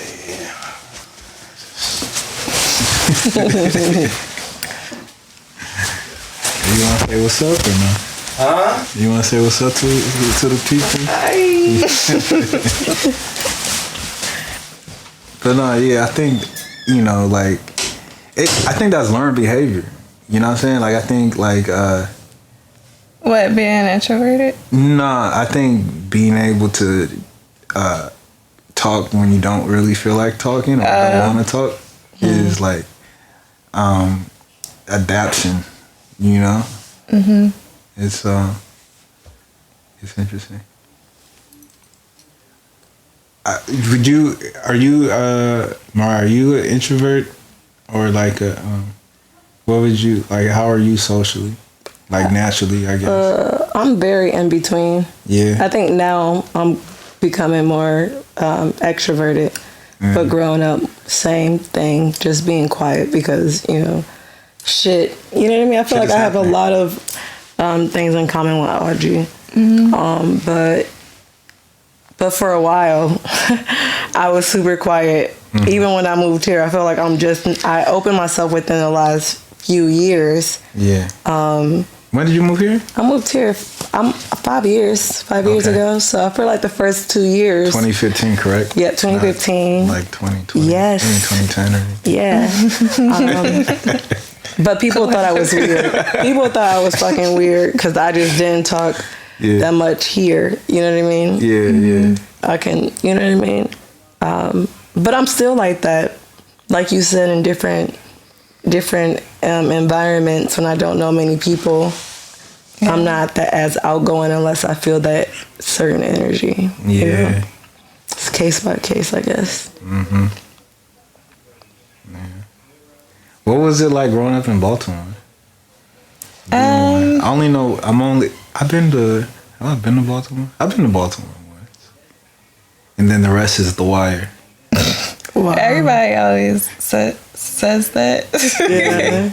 Like, that's literally like the number one thing that comes up when you tell people you're from Baltimore. Baltimore didn't even exist before The Wire. I'm playing. I feel it though. I'm playing. Like, nobody knew about it. That's not a true statement. Yeah. I mean, I get what you mean though. Yeah. But Baltimore was cool. I actually moved there when I was like 7 or 8 or something. What's that? Maybe second grade, third grade, first grade? No, I was in third grade. Third grade. So I was 8. And I had moved. You're able to. That's a talent to like be able to associate the age with the grade. I think. Yeah, but that's how you kind of know. I can't remember. I can't remember. 8 is 3. Third grade. No, I don't remember. I don't know the grade. 1 is 6. 1 is 6. Really? 5 is kindergarten. I was a young. You started at 5. Young boy. In all my classes, I was probably like 4. But yeah, I had moved to Baltimore from New Orleans when I was. Oh really? Yeah. Were you born in New Orleans? I was born in North Carolina. Oh, so he's all yeah. I'm like a gypsy or something. Yeah. But yeah, I was born in North Carolina, Wilmington, North Carolina, and then moved to New Orleans when I was a baby, and then moved from New Orleans to Baltimore when I was 8 to live with my aunt. And I remember first moving there was kind of crazy just because what was going on in my family life. I bet you when you say kind, it's an understatement. Yeah, it was crazy. It was crazy. I didn't know that I was moving there. You didn't know? We just kind of ended up there. Or maybe I did know. In my memory, I didn't know. Yeah. But you don't want to remember. Yeah, or something. Yeah.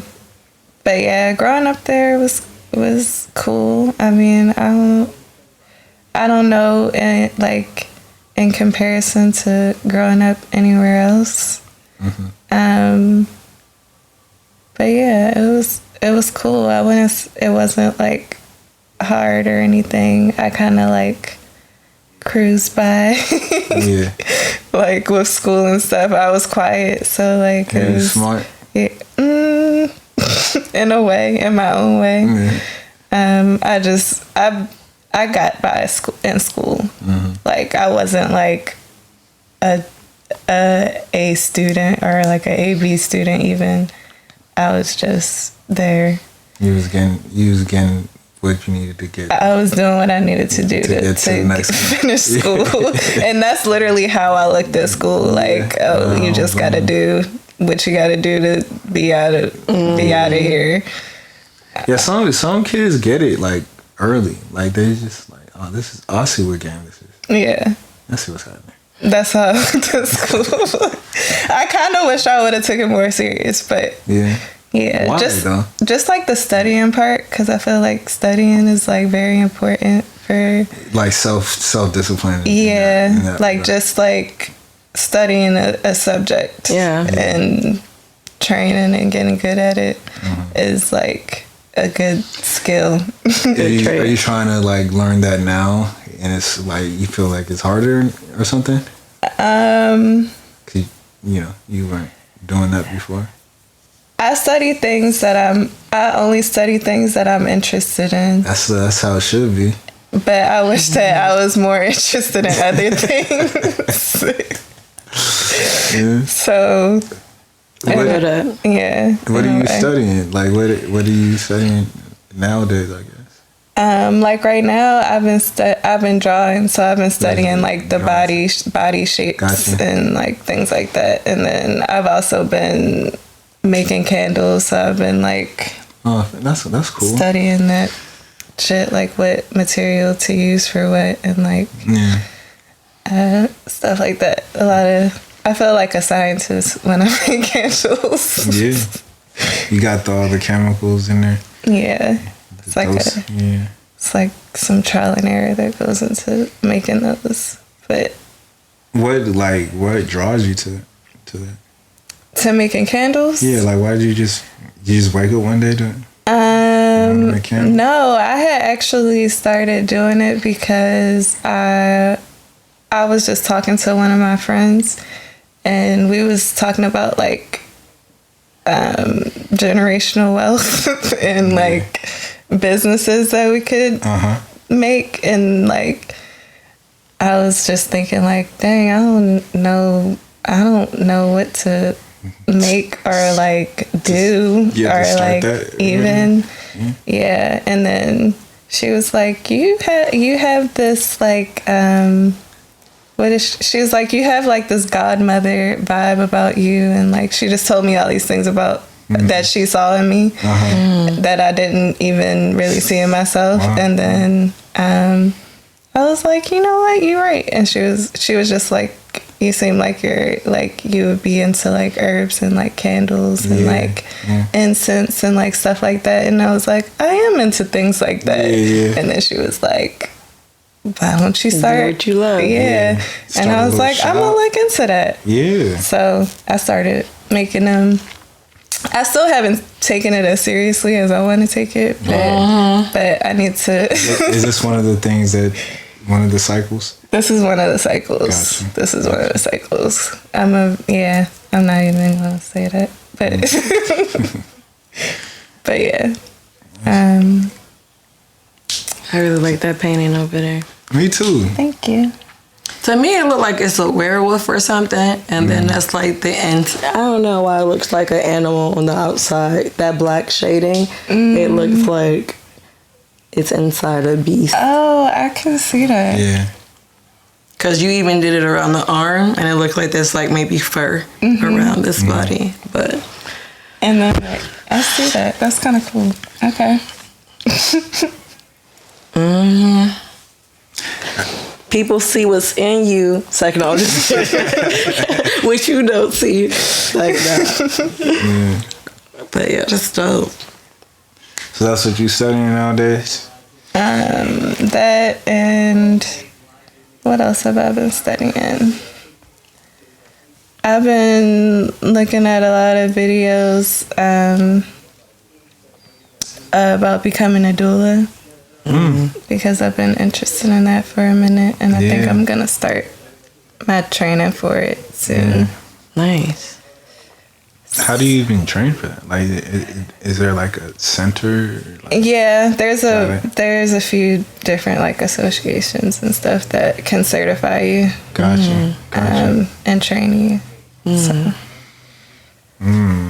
I've been looking at like what that process looks like in like different associations. Do y'all want to have kids? I do. Yeah, I do.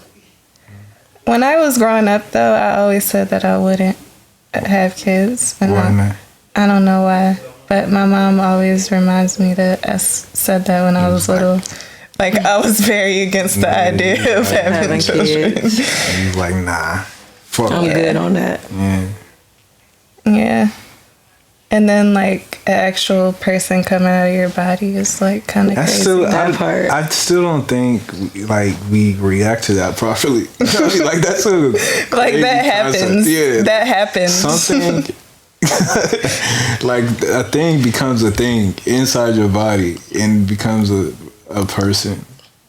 Yeah. Yeah. That's a whole life. growth process inside of you before they even come out and start that growth process. It's crazy. So wild. The thought is very wild. But for a minute, I used to be like embarrassed of the fact of like having a child. Like, I don't want people in my vagina. I'm like, ew, nobody. When I have a baby, no one's in the room. Like, they gonna be. Why would I want somebody in my shit? You know what I mean? They're gonna be a whole 17 years old. You still remember you came out from mine. Ew. Look at Right? That's the part. And I went through all this pain. The pain, I mean, I think I can never know what the fuck that is. You know what I mean? Like, but I feel like if I were a woman, that alone would deter me. Like, that's one of the things that deters me for sure. But you don't know how much it's gonna hurt until you actually experience it yourself. You know what I mean? And you know your mom is fine, so right? Yeah. My mom had 5 kids. Women have babies every day. Yeah. But I want to have like triplets. I just want to have babies once. Damn. Just one at 3. Just 4 at the same time. How many I can get at once? Let's do it. Yeah, I feel you. Let's do that. Just so you don't have to come back to the whole. Yeah. Come back up to bat. You don't have to like once they're 18, they're like grown and like all at the same time. Yeah. You don't have to. I would imagine it's kind of hard at first though. Like having multiple babies. You gotta breastfeed 8. Well, you gotta have. I mean, I'm not. I don't know that far. I don't know. I assume that you would have octuplets. I said that's it. Quintuplets. Nah. Does that run in your family? Like twins do not run in my family at all. Triplets do though? No. I got twins in my. I'm just gonna have to see somebody to figure out. You're gonna have to do the science. You're gonna have to do Audrey. I'm sure they got some this position that helps you. You know what I mean? Yeah. But there is a thing like people like there's certain positions that you can be in to. They think twins. Yeah. I don't know. What position? I haven't looked that far into it because I'm not ready yet. You just heard about it. Like what position? Ask Google right now. What position? Hey Siri. It's best for. Oop, she was like, "I'm here." Her ears perked up. You not gonna ask?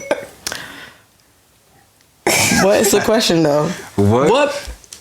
What's the best position? She not gonna know. She not gonna. What position? Is there a position that helps?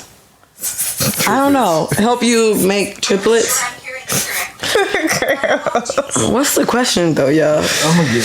What position promotes twins? Is there a position that what helps? Position promotes getting pregnant with twins? Why y'all do that? I'm Siri actually done very went back to curious. sleep. I'm very serious. Serious, like, girl, get your question together. And I feel like somebody, it was like eating yams will help you get more fertile or something. It's a thing too. Yams? Helps. Yeah. But I remember where I heard that from. Though. That's from Real Housewives of Atlanta. Portia was like, the "You gotta eat credibility. yams." Stop. Did you find that answer? Oh, they said, okay. Man on top position helps the sperm to enter the egg easily and is the best. I'm nervous. You guys get anxiety reading out loud? Yes. Yeah. I used to skip It's alright. in school when they did Popcorn? round robin. Yeah. That's what you call. They called it round robin reading. I used to be like pass. Yeah. Then I would get like a 0 in participation. Oh yeah. Participation. That shit is nightmare. I hated participation points. So the man on top position helps the sperm to enter the egg easily, and it is the best sex position to produce twins. Here, they going into it. They got a diagram. They say here the partner enters from behind. What? from it sounds like missionary. But from behind, no, it's not. What? Hold on. I need. But visual. the guy can still be on top. It said if the guy's on top. Yeah. He's on top of her back. Or? Yeah, I'm thinking they're face to face. They can be, Yeah, you're right. Oh, so it's from behind. That's better. Or on top from behind. Yeah. Wherever the girl's back is like probably Oh yeah. in a more like same level position maybe. Because if it was missionary, you're on your back, but if it's from doggy style, you're still on your knee. You know what I mean? Mm-hmm. Your back is still straight. It said best sex position to conceive twins. Thanks for helping me with my research paper, guys. It said side by side, standing up position. Side by You got to side. be built for that. Missionary position, rear entry position. What is side by side? Let me. Like he's right like there. I'm glad you asked. Because side by side is also known as doggy style. Is what? It's also known as doggy style, where the woman will what? Yeah, But how is that side by side? I know that's what I'm saying. But it is because the guy's behind you. Side by side. I'm thinking Yeah. it's the Side. Like if you're like this, right? That's side by side to me. I'm guessing it's like the No? spoon I guess. position situation. You know? when Okay. you guys- Like your side. Yeah. Like the not cuddle your position. side. Yeah. But let me read so we can. All right, keep going. We can confirm. Okay. It is also known as a doggy style, where the woman will position. I can't read. Where the woman will position by bending her knees, and her partner will penetrate from behind. In this position, the couple will be able to conceive twins as the cervix. It will be more approachable to the sperms. I need a picture still. Like I don't know what this is. Where are they? They're so. It sounds like it's doggy style. That's what it Yeah, sounds like. Why is it her called knees side is by bent. side? I don't get it. I don't get that either. But But it's obviously doggy style. Yeah, that is doggy style. Okay. Well, there you go. Trying to have They got fertility herbs for twins. herbs. Yeah. You might wanna. Do you want to know? yeah, When you sure, open let's do Your it. shot. Evening primrose oil. Is that how you say that? Primrose. Never what I'm heard saying? of this. Licorice. Licorice. Flaxseed oil. Sweet cassava. Black cohosh. Is that how you say it? I don't know. Just screenshot it and send me the list. Macaroot. Oh, macaroon. I always take off macaroon. That's No, good. you ready for your trip? I'm good then. The universe already brought me the ingredients. The herbs. Vitex is Vitex. Vitex. All right. Well, we found what we needed to find, right? And you heard it here first. Yeah. If you want to have twins and triplets like me, it's like that. But how does that even work? Like, how does triplets and twins even, like, how do they both, how all three of them is your, I don't know. I think your body just naturally just does what it needs to do to. Even one is wild to me. You know? Like, does it hurt? Like, are you in constant pain, pressure? Like, yeah, I'm sure. I think it's probably a discomfort that, I mean, you feel your body, your stomach expanding. oh boy. You know what I mean? Yeah. Like, you're always full. And you get, I don't know, shit. I haven't experienced it yet. And you get heavier. But definitely, you get tired. Oh. You're always hungry. There's like a person moving inside of you. Yeah, you feel Or movement. 2 or 3. Yeah. So. 2 or 3. And that excites you like that? Me? Yeah, it does. I'm Actually. looking forward to it.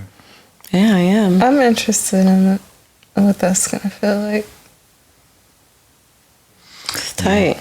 Your kids are born with friends, you know? Yeah, automatically. You got Automatically. somebody.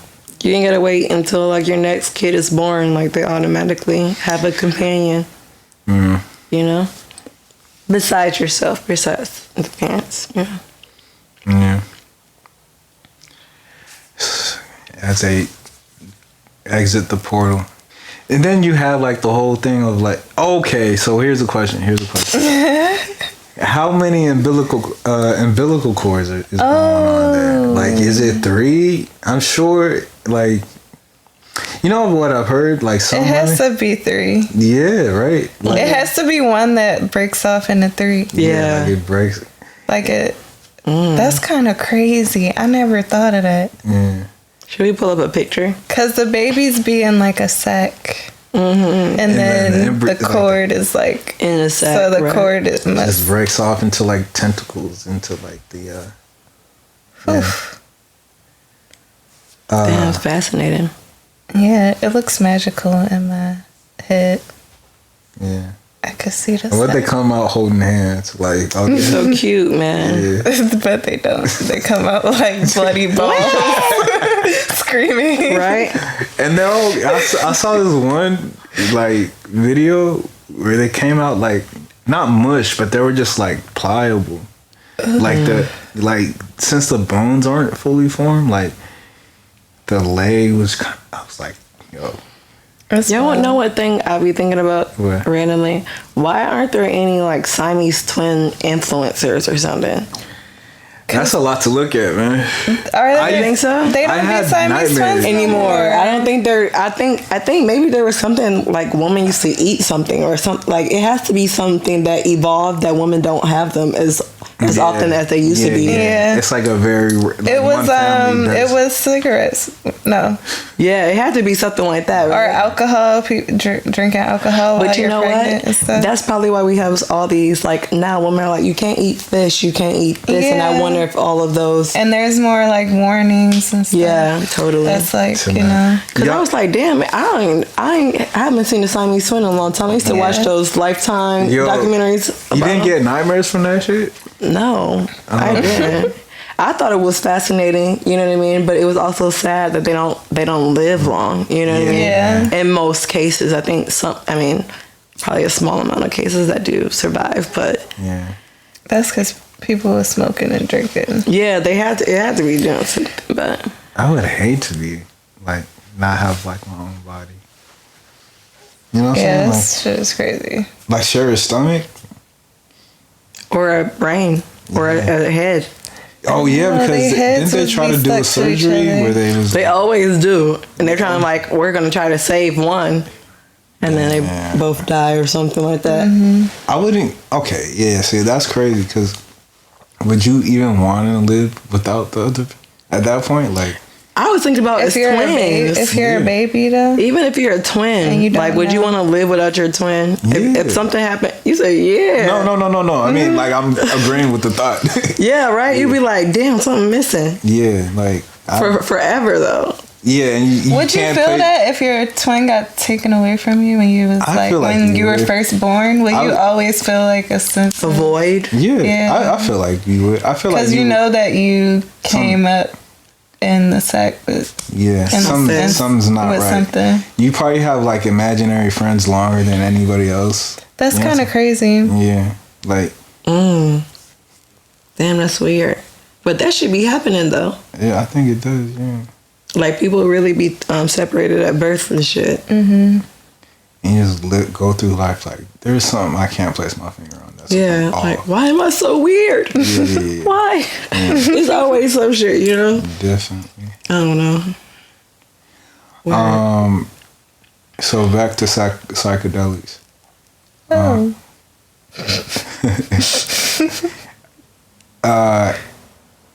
So have you done anything else other than like acid? But on psychedelics, I mean, I've only done like Shrooms. acid, shrooms. Okay. DMT. You done DMT? Yeah, How was that? it was cool. 15 minutes? Did you push through?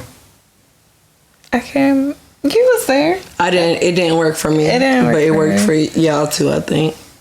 Oh yeah, it didn't work for you. Why did I think that was Che? 'Cause I heard it's pretty like harsh, right? Like it's Yeah, but well, I guess I'll tell you what happened to me. It was only like, I don't know how long that was. Maybe 10, 15 minutes. yeah. Like that. Like after you smoke it, like we put it with weed. Yeah. And like we smoked it out of a pipe, Mm-hmm. and you feel it. Well, I felt it like as soon as I like was blowing out smoke, Yeah. and my whole room tilted, Oh wow.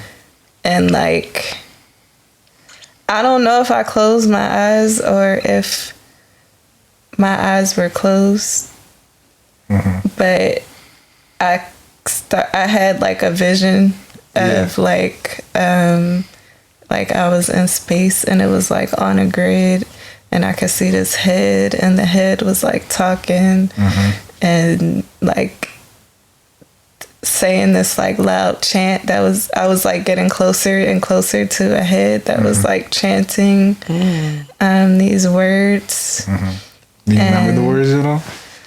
It was something like I wrote it down somewhere. It was Yeah. something like they come out of your ears, or they come out of your. What was she saying? It was a she. Yeah, it was a woman's voice. They come out of your mouth and into your ears, or something like that. Or they come out of your ears and into your mouth, or it goes into your ears and out of your mouth, or something like that. It was like a chant. Like Yeah. I could just hear it, like being said over. And then at the same time, I had like another voice that was like, this DMT isn't working. so like I'm seeing It's like this. a doubter. Yeah, I'm Like, seeing over this. here. She was like, this is normal, actually. Right, I'm seeing this whole vision, and then like I'm also like, You do. This is the daily. this stuff. ain't even working. Yeah. She was This like, ain't. damn. So like I'm like kind of like going in and out of like a Yeah. voice chanting and like seeing this shit, and then I get like closer and closer to the head, and then it eats me. And then I opened my eyes, and then I was in front of this portal thing right here. And then I just started staring at that. Was you drew right here? Yeah. Is that why you did that? What? No, I had already done that. Oh, really? Yeah. And then Oh, so now you're here. You're back on the planet. yeah, now my eyes are open and I'm looking at this actual thing. That's a kind of comforting. Yeah, it was cool. And then it was with Mariah and Che, and they was in the room too. So you I was like all looking at together? them like, And then the rest of the day was like very beautiful, like just the feeling of the day. That's when we recorded Slow. Was that the same day? I think so. That was like, it was like a holiday because we were supposed to go out, but we ended up just staying at your house and like, Or something? because we were supposed to go to like a bunch of parties for that day. Oh, yeah. We were like, no, we're just going to do drugs at the crib. Yeah, that's basically what happened. Yeah. And that was my DMT vision. Nice. I'm tight. I ain't go there. Did nothing happened? happen to you? Nothing happened. I I think we didn't put enough on, and then I feel like it was more weed Yeah. and not enough DMT across the top or something. Because I don't know, it just didn't work out for me. It wasn't my time. Yeah. Was it just y'all, or you guys had like someone like watching, like? It was just us. Okay. We just did it. So what were you doing, Mariah, the whole time? Like you just like, man, fuck. I was just trying to figure it out. Yeah, What did I do wrong?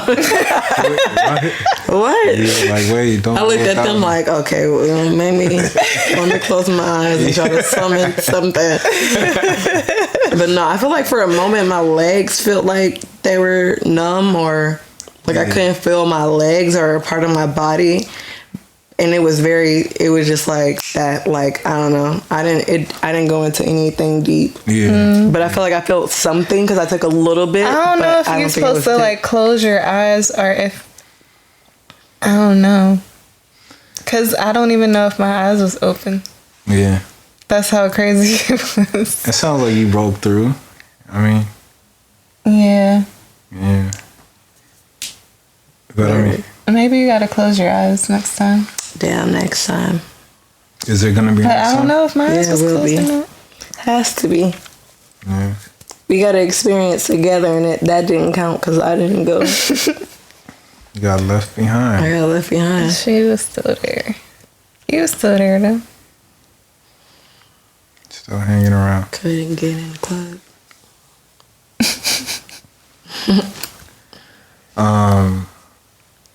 How y'all feeling?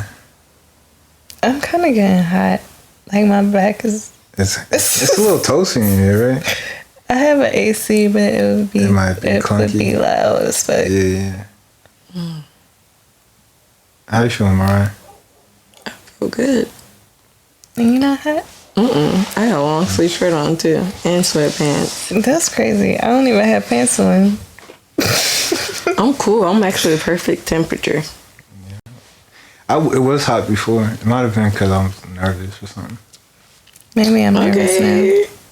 Nervous? I wasn't the only one. now. Everyone's That's cool. What was making us nervous? I don't know. I haven't talked to people in a long time. Yeah, I feel like I get nervous. Well, this is my first time meeting Mariah, and I've never had it. Well, that's the purpose of the show, really. Is I don't think I've had an in-depth conversation with you, Audrey. So it's just like that. This is like, I think the nervousness is good. You know, it like serves its purpose. New territory. What's that? New territory. Yeah. But yeah, that's a big reason why I do this, Nice. to like get out those face the fears type shit. Word. What was making you nervous? I don't know. You still nervous? No, I'm not nervous anymore. Okay. She always nervous. I think that's just a part of me. Yeah. I'm just nervous until I peep the scene. Yeah. You know what I mean? I actually wasn't that nervous. Yeah. Don't. You just ready to go? You Yeah. in your own home? I was like, this is That's cool. that part, yeah. That's probably why too. Like, because they I'm about to just go. home. I'm going to be at home already. I might smoke. Yeah. I feel quite relaxed.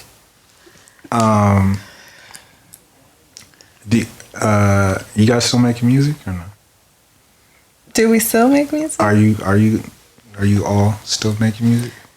So we're actually in a group called Siren. Yeah.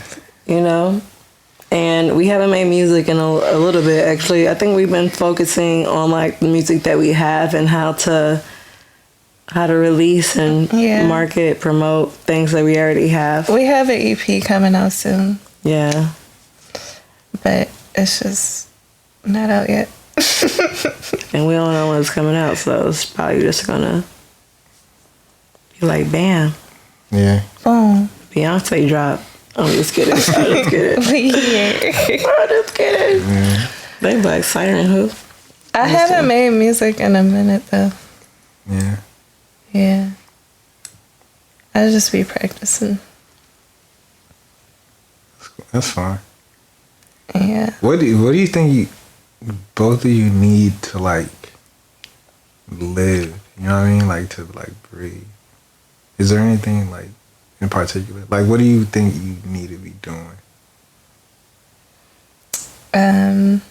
Doesn't sound like it's music. You know what I mean? Like it sounds. I need to express myself in any way that feels natural. Like I feel like my self-expression is what I need to do. Yeah. Does that make sense? Yeah, you got it. Or like I have like stuff has to come out of me Right. in order for me to live. Mm-hmm. And feel good about what's that anything. Yeah. I think I'm very similar. I just have to. I think my life is about expansion and creating and innovate, or just like creating something. You know, I feel like Black people always create shit. You know what I mean? So I don't know. My life. If I'm not creating anything, I don't know. I feel like I don't need to live. I don't know. It's weird, but like I feel like I need like to create in order to live. I feel like that's my purpose in life. Yeah, To like express and take something and put out. Yeah. Yeah, and I've kind of been learning more lately that it's not just being expressive in one way. Totally, right? Like it's so many different ways to be expressive and create. So. There is. It's not just one, and they can like all talk to each other. You know what I'm saying? Like, it's crazy how like it can all be intertwined. Yeah. You know, Art form, art and being broad. You know. Yeah. Y'all have anything else to say? I want to talk about. What would you talk about if I wasn't here?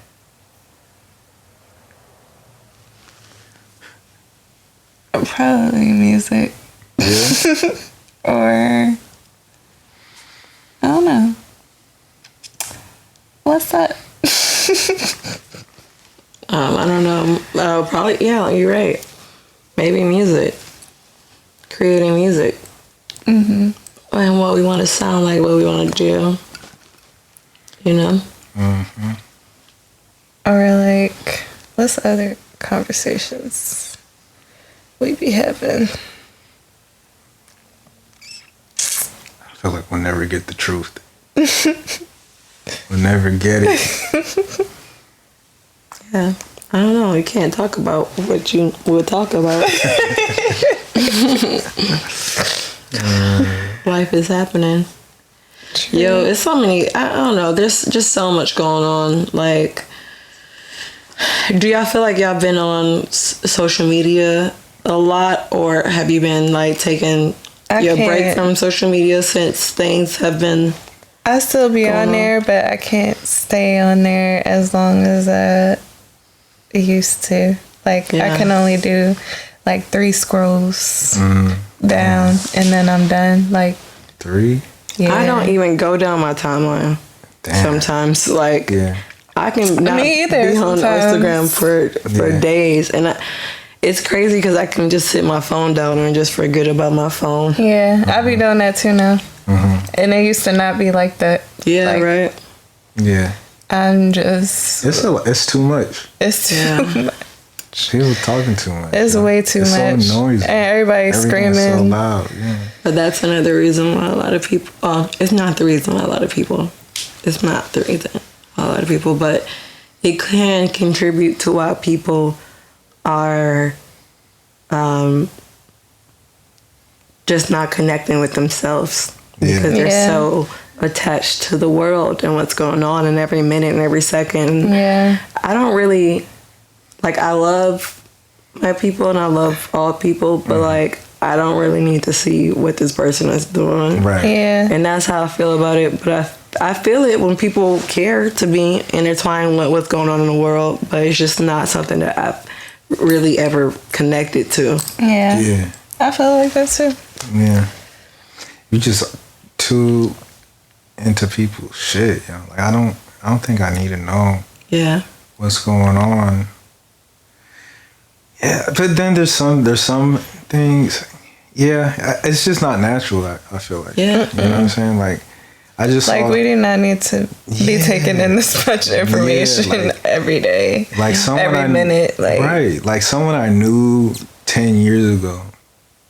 Like I shouldn't know that like now their mom has cancer. You know what I mean? Like there's just certain things I probably am better without, even though like at that point like but it's true. You know what I'm saying? Like I mean that's just the reality of it to me. It's just I don't think the universe wants you to feel bad, about things that are happening outside of your universe and your personal universe. And I think just being compassionate people, we're just, and we empathize with what's going on with other people's lives. And sometimes that can put a down stamp on our own lives. Right. You know what I mean? Which is kind of trash. It's kind of contagious. It's contagious, that you get down to. But yeah, and it's just like, especially now, like it's just a lot of like negativity. Like it's almost like how I open my phone and I'm like, how do I want to hurt myself today? You know what I'm saying? It's just like where can I torturous. And like, being angry. I feel like the last couple of months there's been a few times like I gotta put my phone down because I'm mad. Yeah, exactly. I've been going off.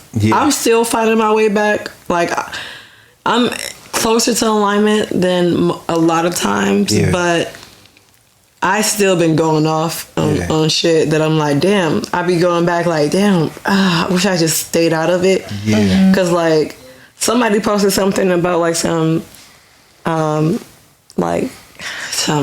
shit on the internet, whatever, somebody's own shit, and I literally commented the other day like, fuck that nigga, and I don't even know him, but I was like, but you involved. I immediately was like, fuck that nigga. And I'm like, dang. Like, did you delete it? I didn't delete it. It's still there because I was like, no, I felt that way in the moment. That's how I felt, because it was a trash ass artist nigga shit and some nigga doing some fucked up shit. So I was like, I said fuck that nigga, because I feel like people don't, I don't know, like I feel like you could be conflicted sometimes to like want to hear both sides, but I believe women now. You know what I mean? I feel like a lot of people don't care to, or don't, you know what I mean? I feel like once multiple women tell me something about the same person, fuck that nigga. Unfortunately, that nigga's going through something. I hope he learns from what he's going through and the consequences of what he's done. I hope people grow from the shit that they've done. Period. But like, at this moment, that's what it is. Fuck that nigga. Cause like you don't know if he's grown from it yet. But like, how dare you even have these thoughts in the first place to think, I don't know, but it's all a part of conditioning and like how certain men were raised opposed to like how women were raised. And I know growing up, because my family, hearing my uncles and them saying about bitches and hoes and having multiple women, and a lot of them niggas grew up with niggas with their elders telling them how to treat women. Also, how you observe how your elders treat women. And you know, guys, I don't know. It's a thing. It's a thing. Yeah. But like, we gotta believe women, because these, you know what I mean. Some women don't even tell their truth because they're afraid that people would just like, you know, down them or downplay the situation, or no one cares, or be like, what did you do? Like, how can you prevent this? You obviously wanted it or some shit. Like, for men, it's such a reality we can't grasp that we have to believe off rip. You know what I mean? Like, we can't afford not to, because it's because the consequences of that is more oppression. You know what I mean? Like, it's you have to give the benefit of the doubt off the first I don't know, accusation or outcry. You know, there's credence to it. You have to treat it with some kind of credibility. Yeah, totally. Yeah, I feel like women are having this conversation, or they're exposing things that have happened to them, which is awesome. Which is dope, man. Because girls, it can put you in a place where you find something, you think that there's something is wrong with yourself, and that can eat you. And I mean, girls have committed suicide because shit like this. You know what I mean? Yeah. And it's just fucked up. But I don't know. It's deep. It is, because I was just talking to my wife about it. Like, we was just talking about someone else's like situation that they went through, and it was just like, I can't fathom not doing anything and still having to like fear for my life. Like, it's such a, like I said, it's such a bizarre, it's so distant from like the male experience that we can only be told about it. You know what I'm saying? Like, there's no, in the world that we live in today, you have to rely solely on the actual woman's experience. You know, to feel that and have the heart and the empathy to like really take that in. You know, totally.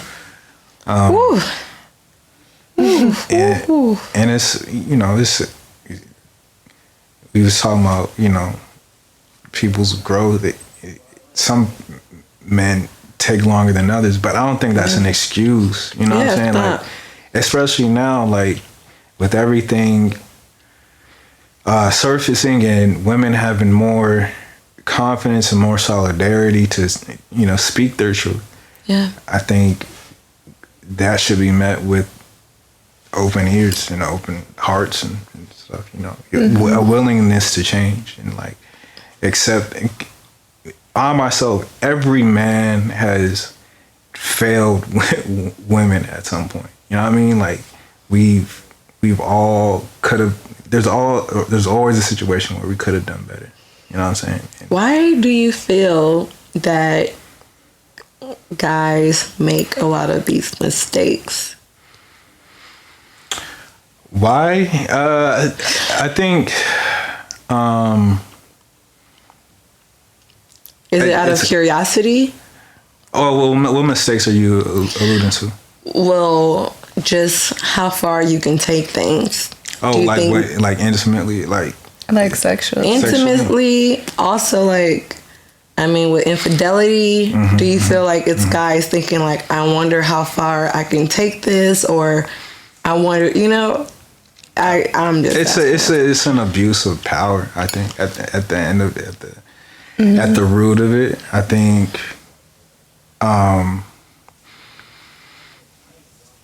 I can only speak for myself. No, I can't. I can speak for other niggas too. I think at the end of the day, it's an abuse of power. You know what I'm saying? So like, it's like from the beginning of time, I think men have like we've had these physical capabilities that we can dominate space and an environment. We kind of know I think collectively as humans, we kind of know we kind of know who's the head honcho in a space and who's like under dominion and stuff. Mm-hmm. And so like you take that to an environment where it's just like two people, you know what I'm saying, or a relationship where you kind of know where those traits are transferred into. And you know, for a man, you become the ruler of your own little world or own little situation and stuff. And so I don't think us as human beings know how to correctly manage power, but since men have always had power, it's just it's shown more. So it's shown so much more in history. You know, so like I think at the root of it, the problem is power, and I think since we've been gifted with so much, we have to like make the first concerted effort in like properly managing it. You know what I'm saying? Or relinquish it, like let women have more power than, and that's kind of what I'm on. I feel like women, like the most oppressed are the best, would be the best rulers. You know what I'm saying? Yeah. So like, how would you give a woman more power? Well, like, what does that look like to a man? I have so many questions. Right now, like,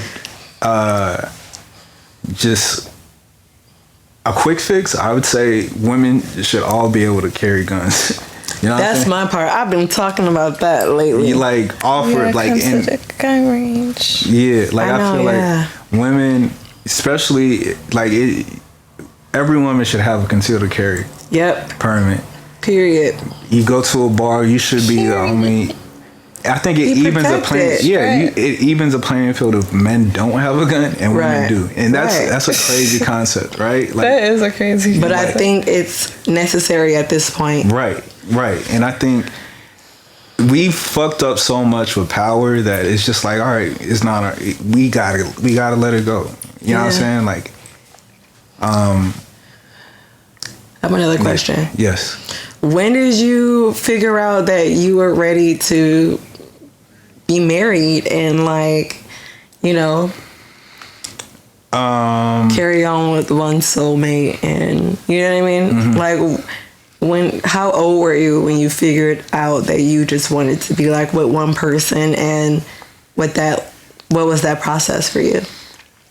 I think sometimes I feel like, you know, I'm like, I was a weirdo, like, so I was a lover boy, like, since I realized I was like into like relationships when I was like in college, you know what I mean? Or I accepted it, I'd say, you know what I'm saying? Yeah.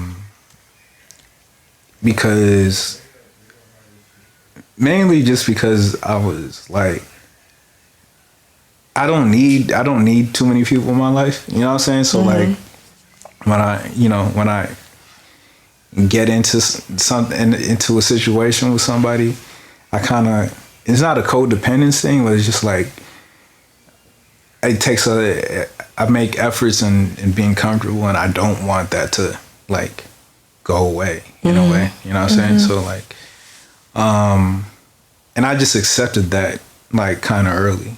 Amazing. I mean, it's not like it doesn't have to always look like that, but I feel that's awesome. Right. I think that's what sparked it for me. But I was just like, oh, I don't like the feeling of,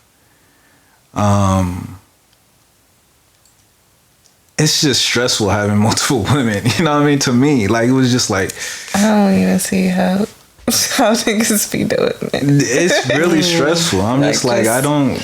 You gotta learn somebody, and then like what if you want to just too much? Like, I think like for me, like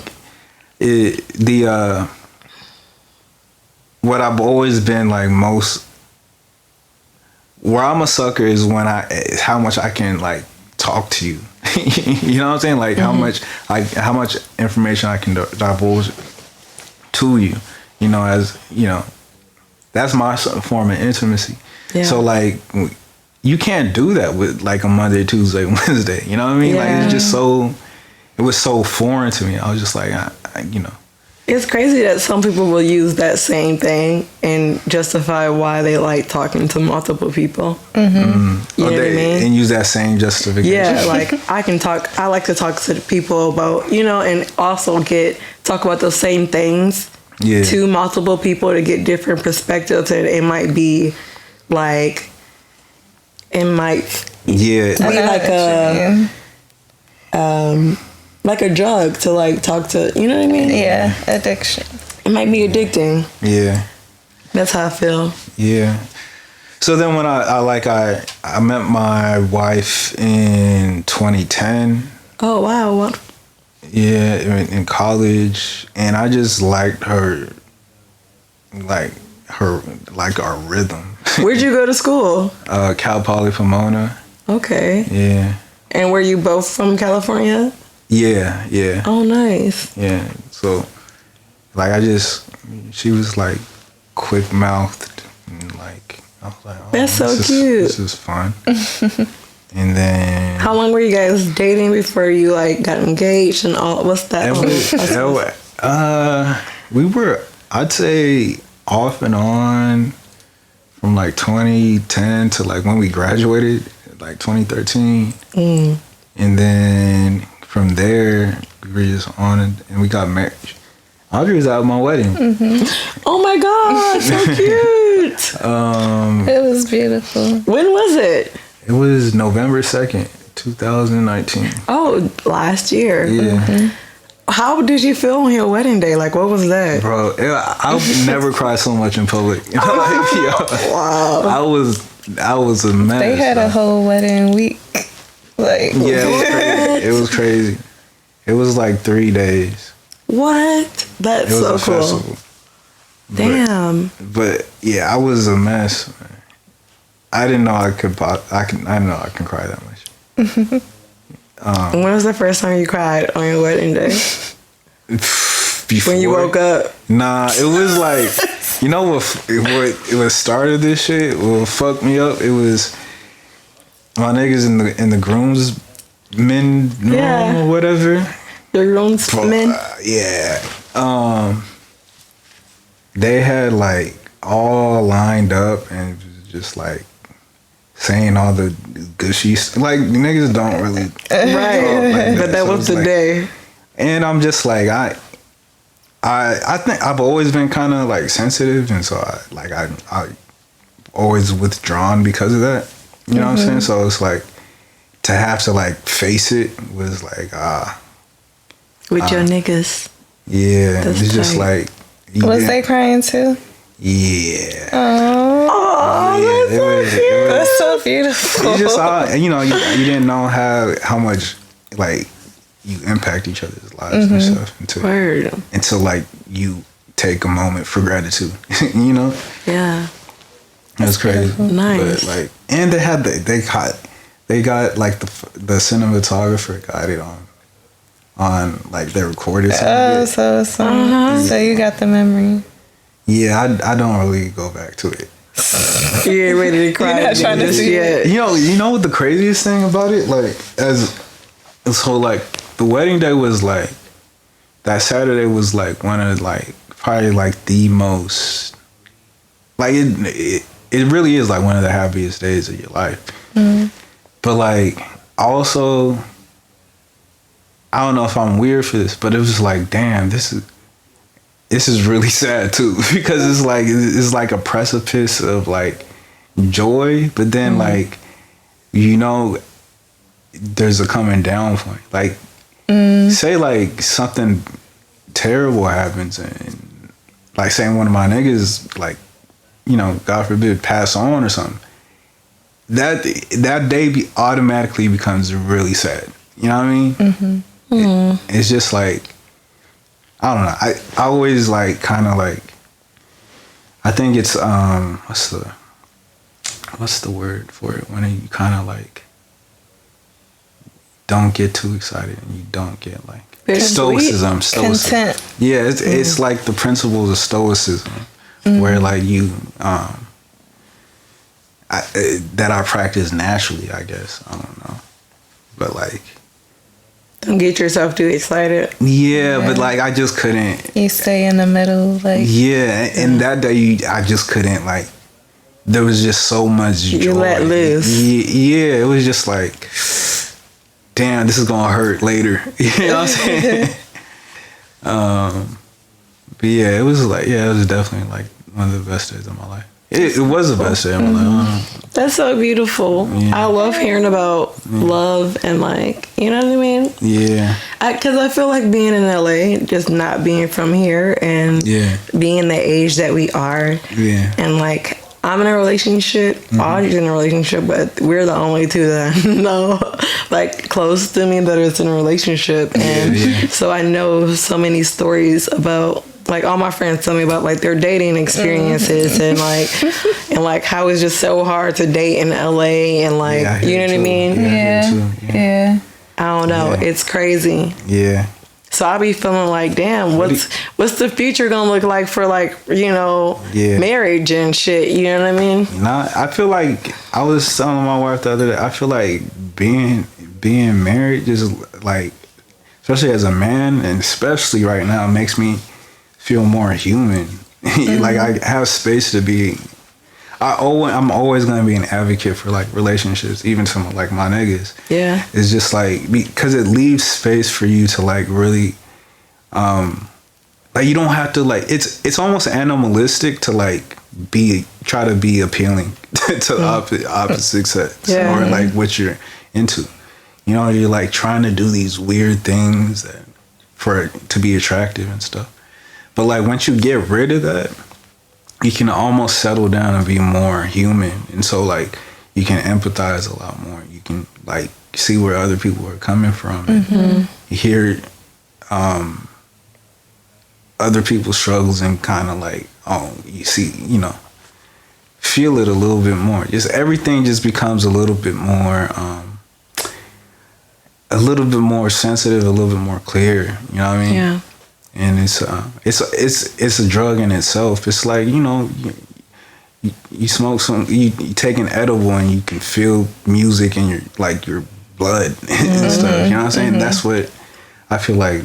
You know, when you are in that mind state, it's very similar. You know, it's an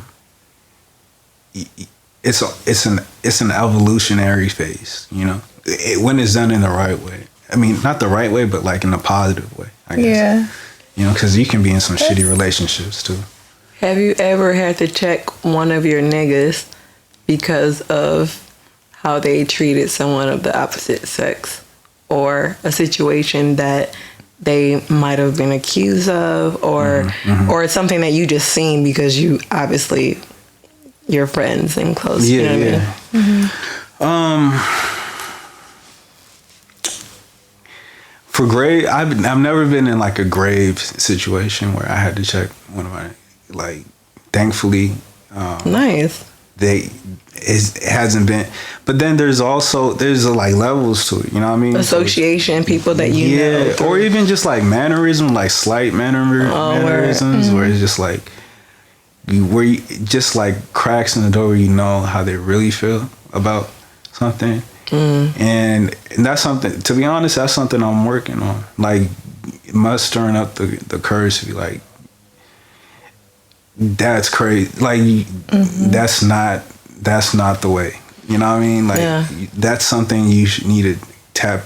And it's not even like it can be like automatically detrimental to the whole like environment, but it's more like a line of thought that's just like, you need to check that and like go the other way. Yeah. You know what I'm saying? And I'm trying to, it's kind of, I'm not making excuses for myself, but it is complicated to like get them to the point of realization of that. Do you really think it's complicated, or do you think the fact that it's like a? I'm sorry. Go. Sorry, you can finish. No, you might have known what I was about to say. It's I don't think like the actual like the actual action of reverting is complicated, like, or even like understanding what the problem is complicated, but like sometimes like I see things at a wider scope than they do. Mm-hmm. So it's just like breaking down everything else that's happening and then getting to that root where it can happen so quick, like it can be a quick little passing by, and then and it's just like, how do I bring this up again? Mm-hmm. You know, it's like, because at those levels, there's small infractions that lead to bigger things. Totally. You know what I'm saying? And so just being more quick with it and being like, stop letting things slide. Yeah, or like even do you like, think you let stuff slide in the past, or like you seen stuff slide?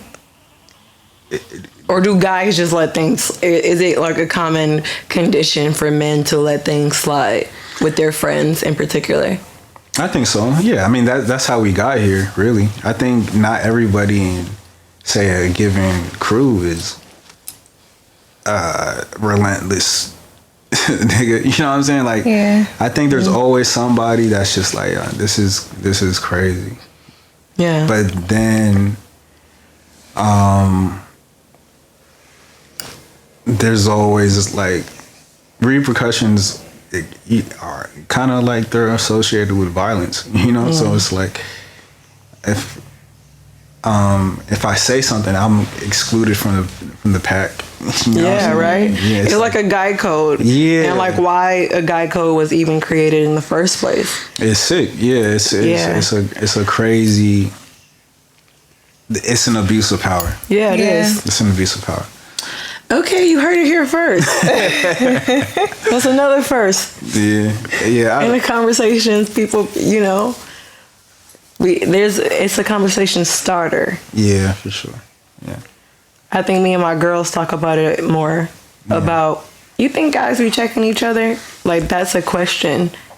Because we be like, how the fuck do niggas let they niggas do this dumbass shit? Yeah. And I know and it's kind of like, it's not like this, but it's like, it's not, but catch me here. Yeah. White people let other white people do shit and they just let it slide. I feel you. But like, black niggas, I mean not black niggas, but niggas let niggas do shit, and they, whether they like it or not, they let it slide. Right. And it's a code. Like white people had their code, black, I mean, not black. How do I keep saying black niggas? But just niggas in general. Because I feel like all men could be a part of, you know, a code structure, whatever. It is all men. But, you know, women were brought up and conditioned to, like, not have that community and not, like, you know what I mean? Yeah. You know, and not, I think a code, I don't know. There was never like a code. Like a woman code? There's not a woman code. If a woman sees another woman going through some shit, it's just like, be quiet. No, I feel like women definitely be like, I don't know. I feel, because I've been I feel like more now that, like, we speak up now, but like back then, like our parents and stuff, they wasn't talking to each other about this stuff. But I think that's the evolution of people too. Totally. You know what I'm saying? Like I've been like kind of you know, like just studying like the correlations between jazz and American history, and like so jazz is a boys club. It was nothing but niggas in there. You know what I'm saying? Like, it was just until later you had like the Billie Holidays, you had the Ella Fitzgerald. Even before that, you had Mary Lou Williams, one of the first woman pianist to play with like the big swing bands that like ushered in, that because of her gave us like Thelonious Monk and stuff. But like and she wrote a lot of like some of the more known jazz standards for swing. You know what I'm saying? Like she wrote that shit. So, but then I think there was like at some point they asked her, like a woman asked her, like, how can I get into jazz and like how can I? And this is gonna sound crazy. I don't even know if I want to finish this. You got to. You got to. Already have the play in the story. I'm sorry. I was just a little critical with her because I was just like, her answer was like, you just got to do the very best that you do. You know what I'm saying? And it's almost kind of like the same thing that, same plight that we just have as Black people in general, living in America, where you just have to be the very best to be noticed. Yeah, exactly. And I don't think, I mean, times were different, you know what I'm saying? And I guess maybe that's the best answer you can come up with. But it's like, I don't want to live in a world like that anymore. You know what I'm saying? Where you have to like be the best just to be noticed. Like, why weren't women able to just be in jazz just because they played just as well as anybody else did? Like, why they had to be the best before they got entered into the jazz band? You know, it's just crazy to me. Like, there should be space for anyone that's good, period. You know what I'm saying? That's on everything. Right. And it's I just feel like from this point forward, I just refuse to like live in a world where that's in my control. That's sexist. anything otherwise. Like, good shit is good shit. You know what I mean? Like, totally. Regardless of what kind of package you carrying between your legs. You know what I'm saying? Word. But yeah, this has been a journey. How we get here?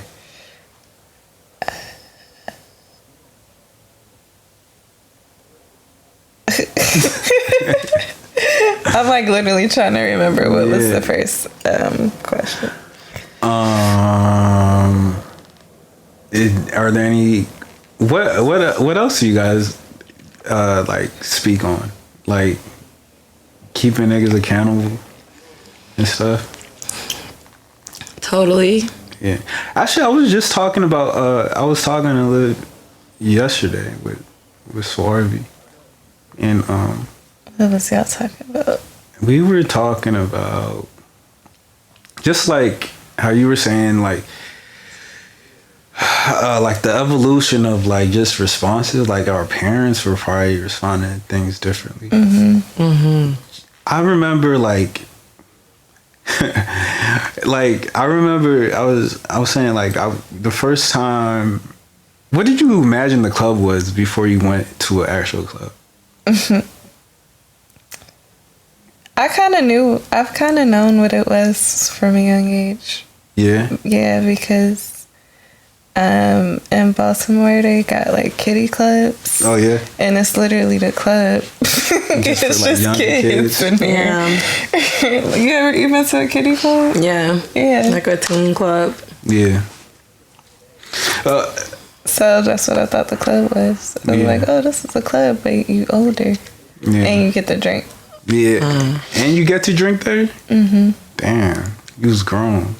No, you didn't get to drink at the kiddie club. Oh, okay. Yeah. I'm saying that's what I imagine the club would be like, but you older and you could drink. Yeah. That's like the only difference. What was it like, the environment there? Like, a bunch of kids and club music, dancing.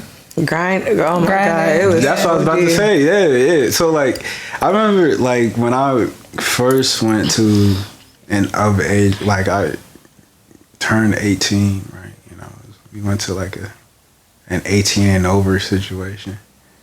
Cause I wasn't like trying to get like fake IDs and shit. You know what I mean? Like I was, but I was, I remember like back then, right? Like to like dance with a woman, it was almost like I was scoping the club. Niggas like, you had to like kind of like yanker. You know what I mean? Like it was a weird interaction.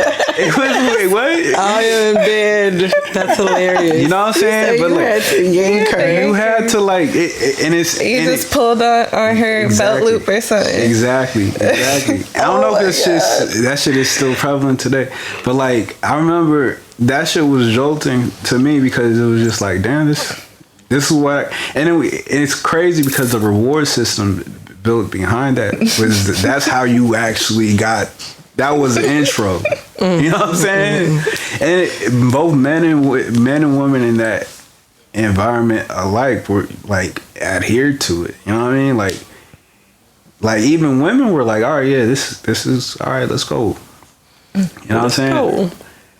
And so like when you like reward that kind of behavior, it's like it starts some weird shit. It's you know, like that's kind of true to him. You know, it like perpetuates a certain behavior, like, and you attach a reward system to it, where it's just like, oh, this is what I gotta do to like. That's kind of dark. It's very dark. It's very dark. I hope they don't do that in the clubs though. I mean, nobody in the club now, but it's just like I feel like I'd never responded well to that type of approach in the club. I feel like all the successful or like me talking to someone just like has been from a guy approaching me like on some chill shit rather than it be like I feel like when I was in New York going to the club, like niggas would literally just grab you from behind and like try to dance. I never fucked with that shit. I never about to fight somebody on some shit. But I've never accepted that. But yeah, like they had to learn that from somewhere. You know what I'm saying? Yeah. And think that was okay. Well, also like catcalling. Like where you learn that from? I'm a shy nigga. So shout out to that not being a thing no more. Catcalls? Catcall as much as it used to be, because it used to be that's just a OD. It used to be like a normal thing. Yeah. Now I feel like it's so normal. I mean, I also have a card like OD. I be getting catcalled out here. I don't be girl. If I'm walking down the street. I feel like it's a bigger thing on the East Coast. I think guys are definitely more mature these days. I hope so. Maybe it's just because I'm in a different place, but I feel like it doesn't happen. And also because you're older. Probably. What do you mean? Like, y'all two not about to come at me saying that I'm older. Period. I'm the youngest person in this room, first off. She won't let that go. I'm the youngest person in this room. You got grown but I am the oldest. I am the oldest, I guess. Yeah. Maybe my spirit's older than y'all's. Yeah, that's what you've been here before. Anyways. I feel like she's still not sad. Like, no, I'm good. I'm over it. I'm not really tripping. I'm just fucking with y'all. But it don't happen as often. I feel like that shit used to be violent. You know what I mean? Like, niggas used to be like, fuck you too, bitch. I've had people like follow me in the car. And that's why that is crazy shit. That's exactly right. But that's probably why I feel like it's like not happening as much now, because it's not as extreme as I feel like it used to be. I don't know. Maybe y'all be seeing something different than what I see now. In those scenes, you know. But you never seen that happen to a woman? Yeah, absolutely. Like I hear like my wife would come back. I mean, maybe even like last year or a year before that. Yeah. I feel like guys still do like try to holler at you, but it's not me. Catcalling is like a whole different energy.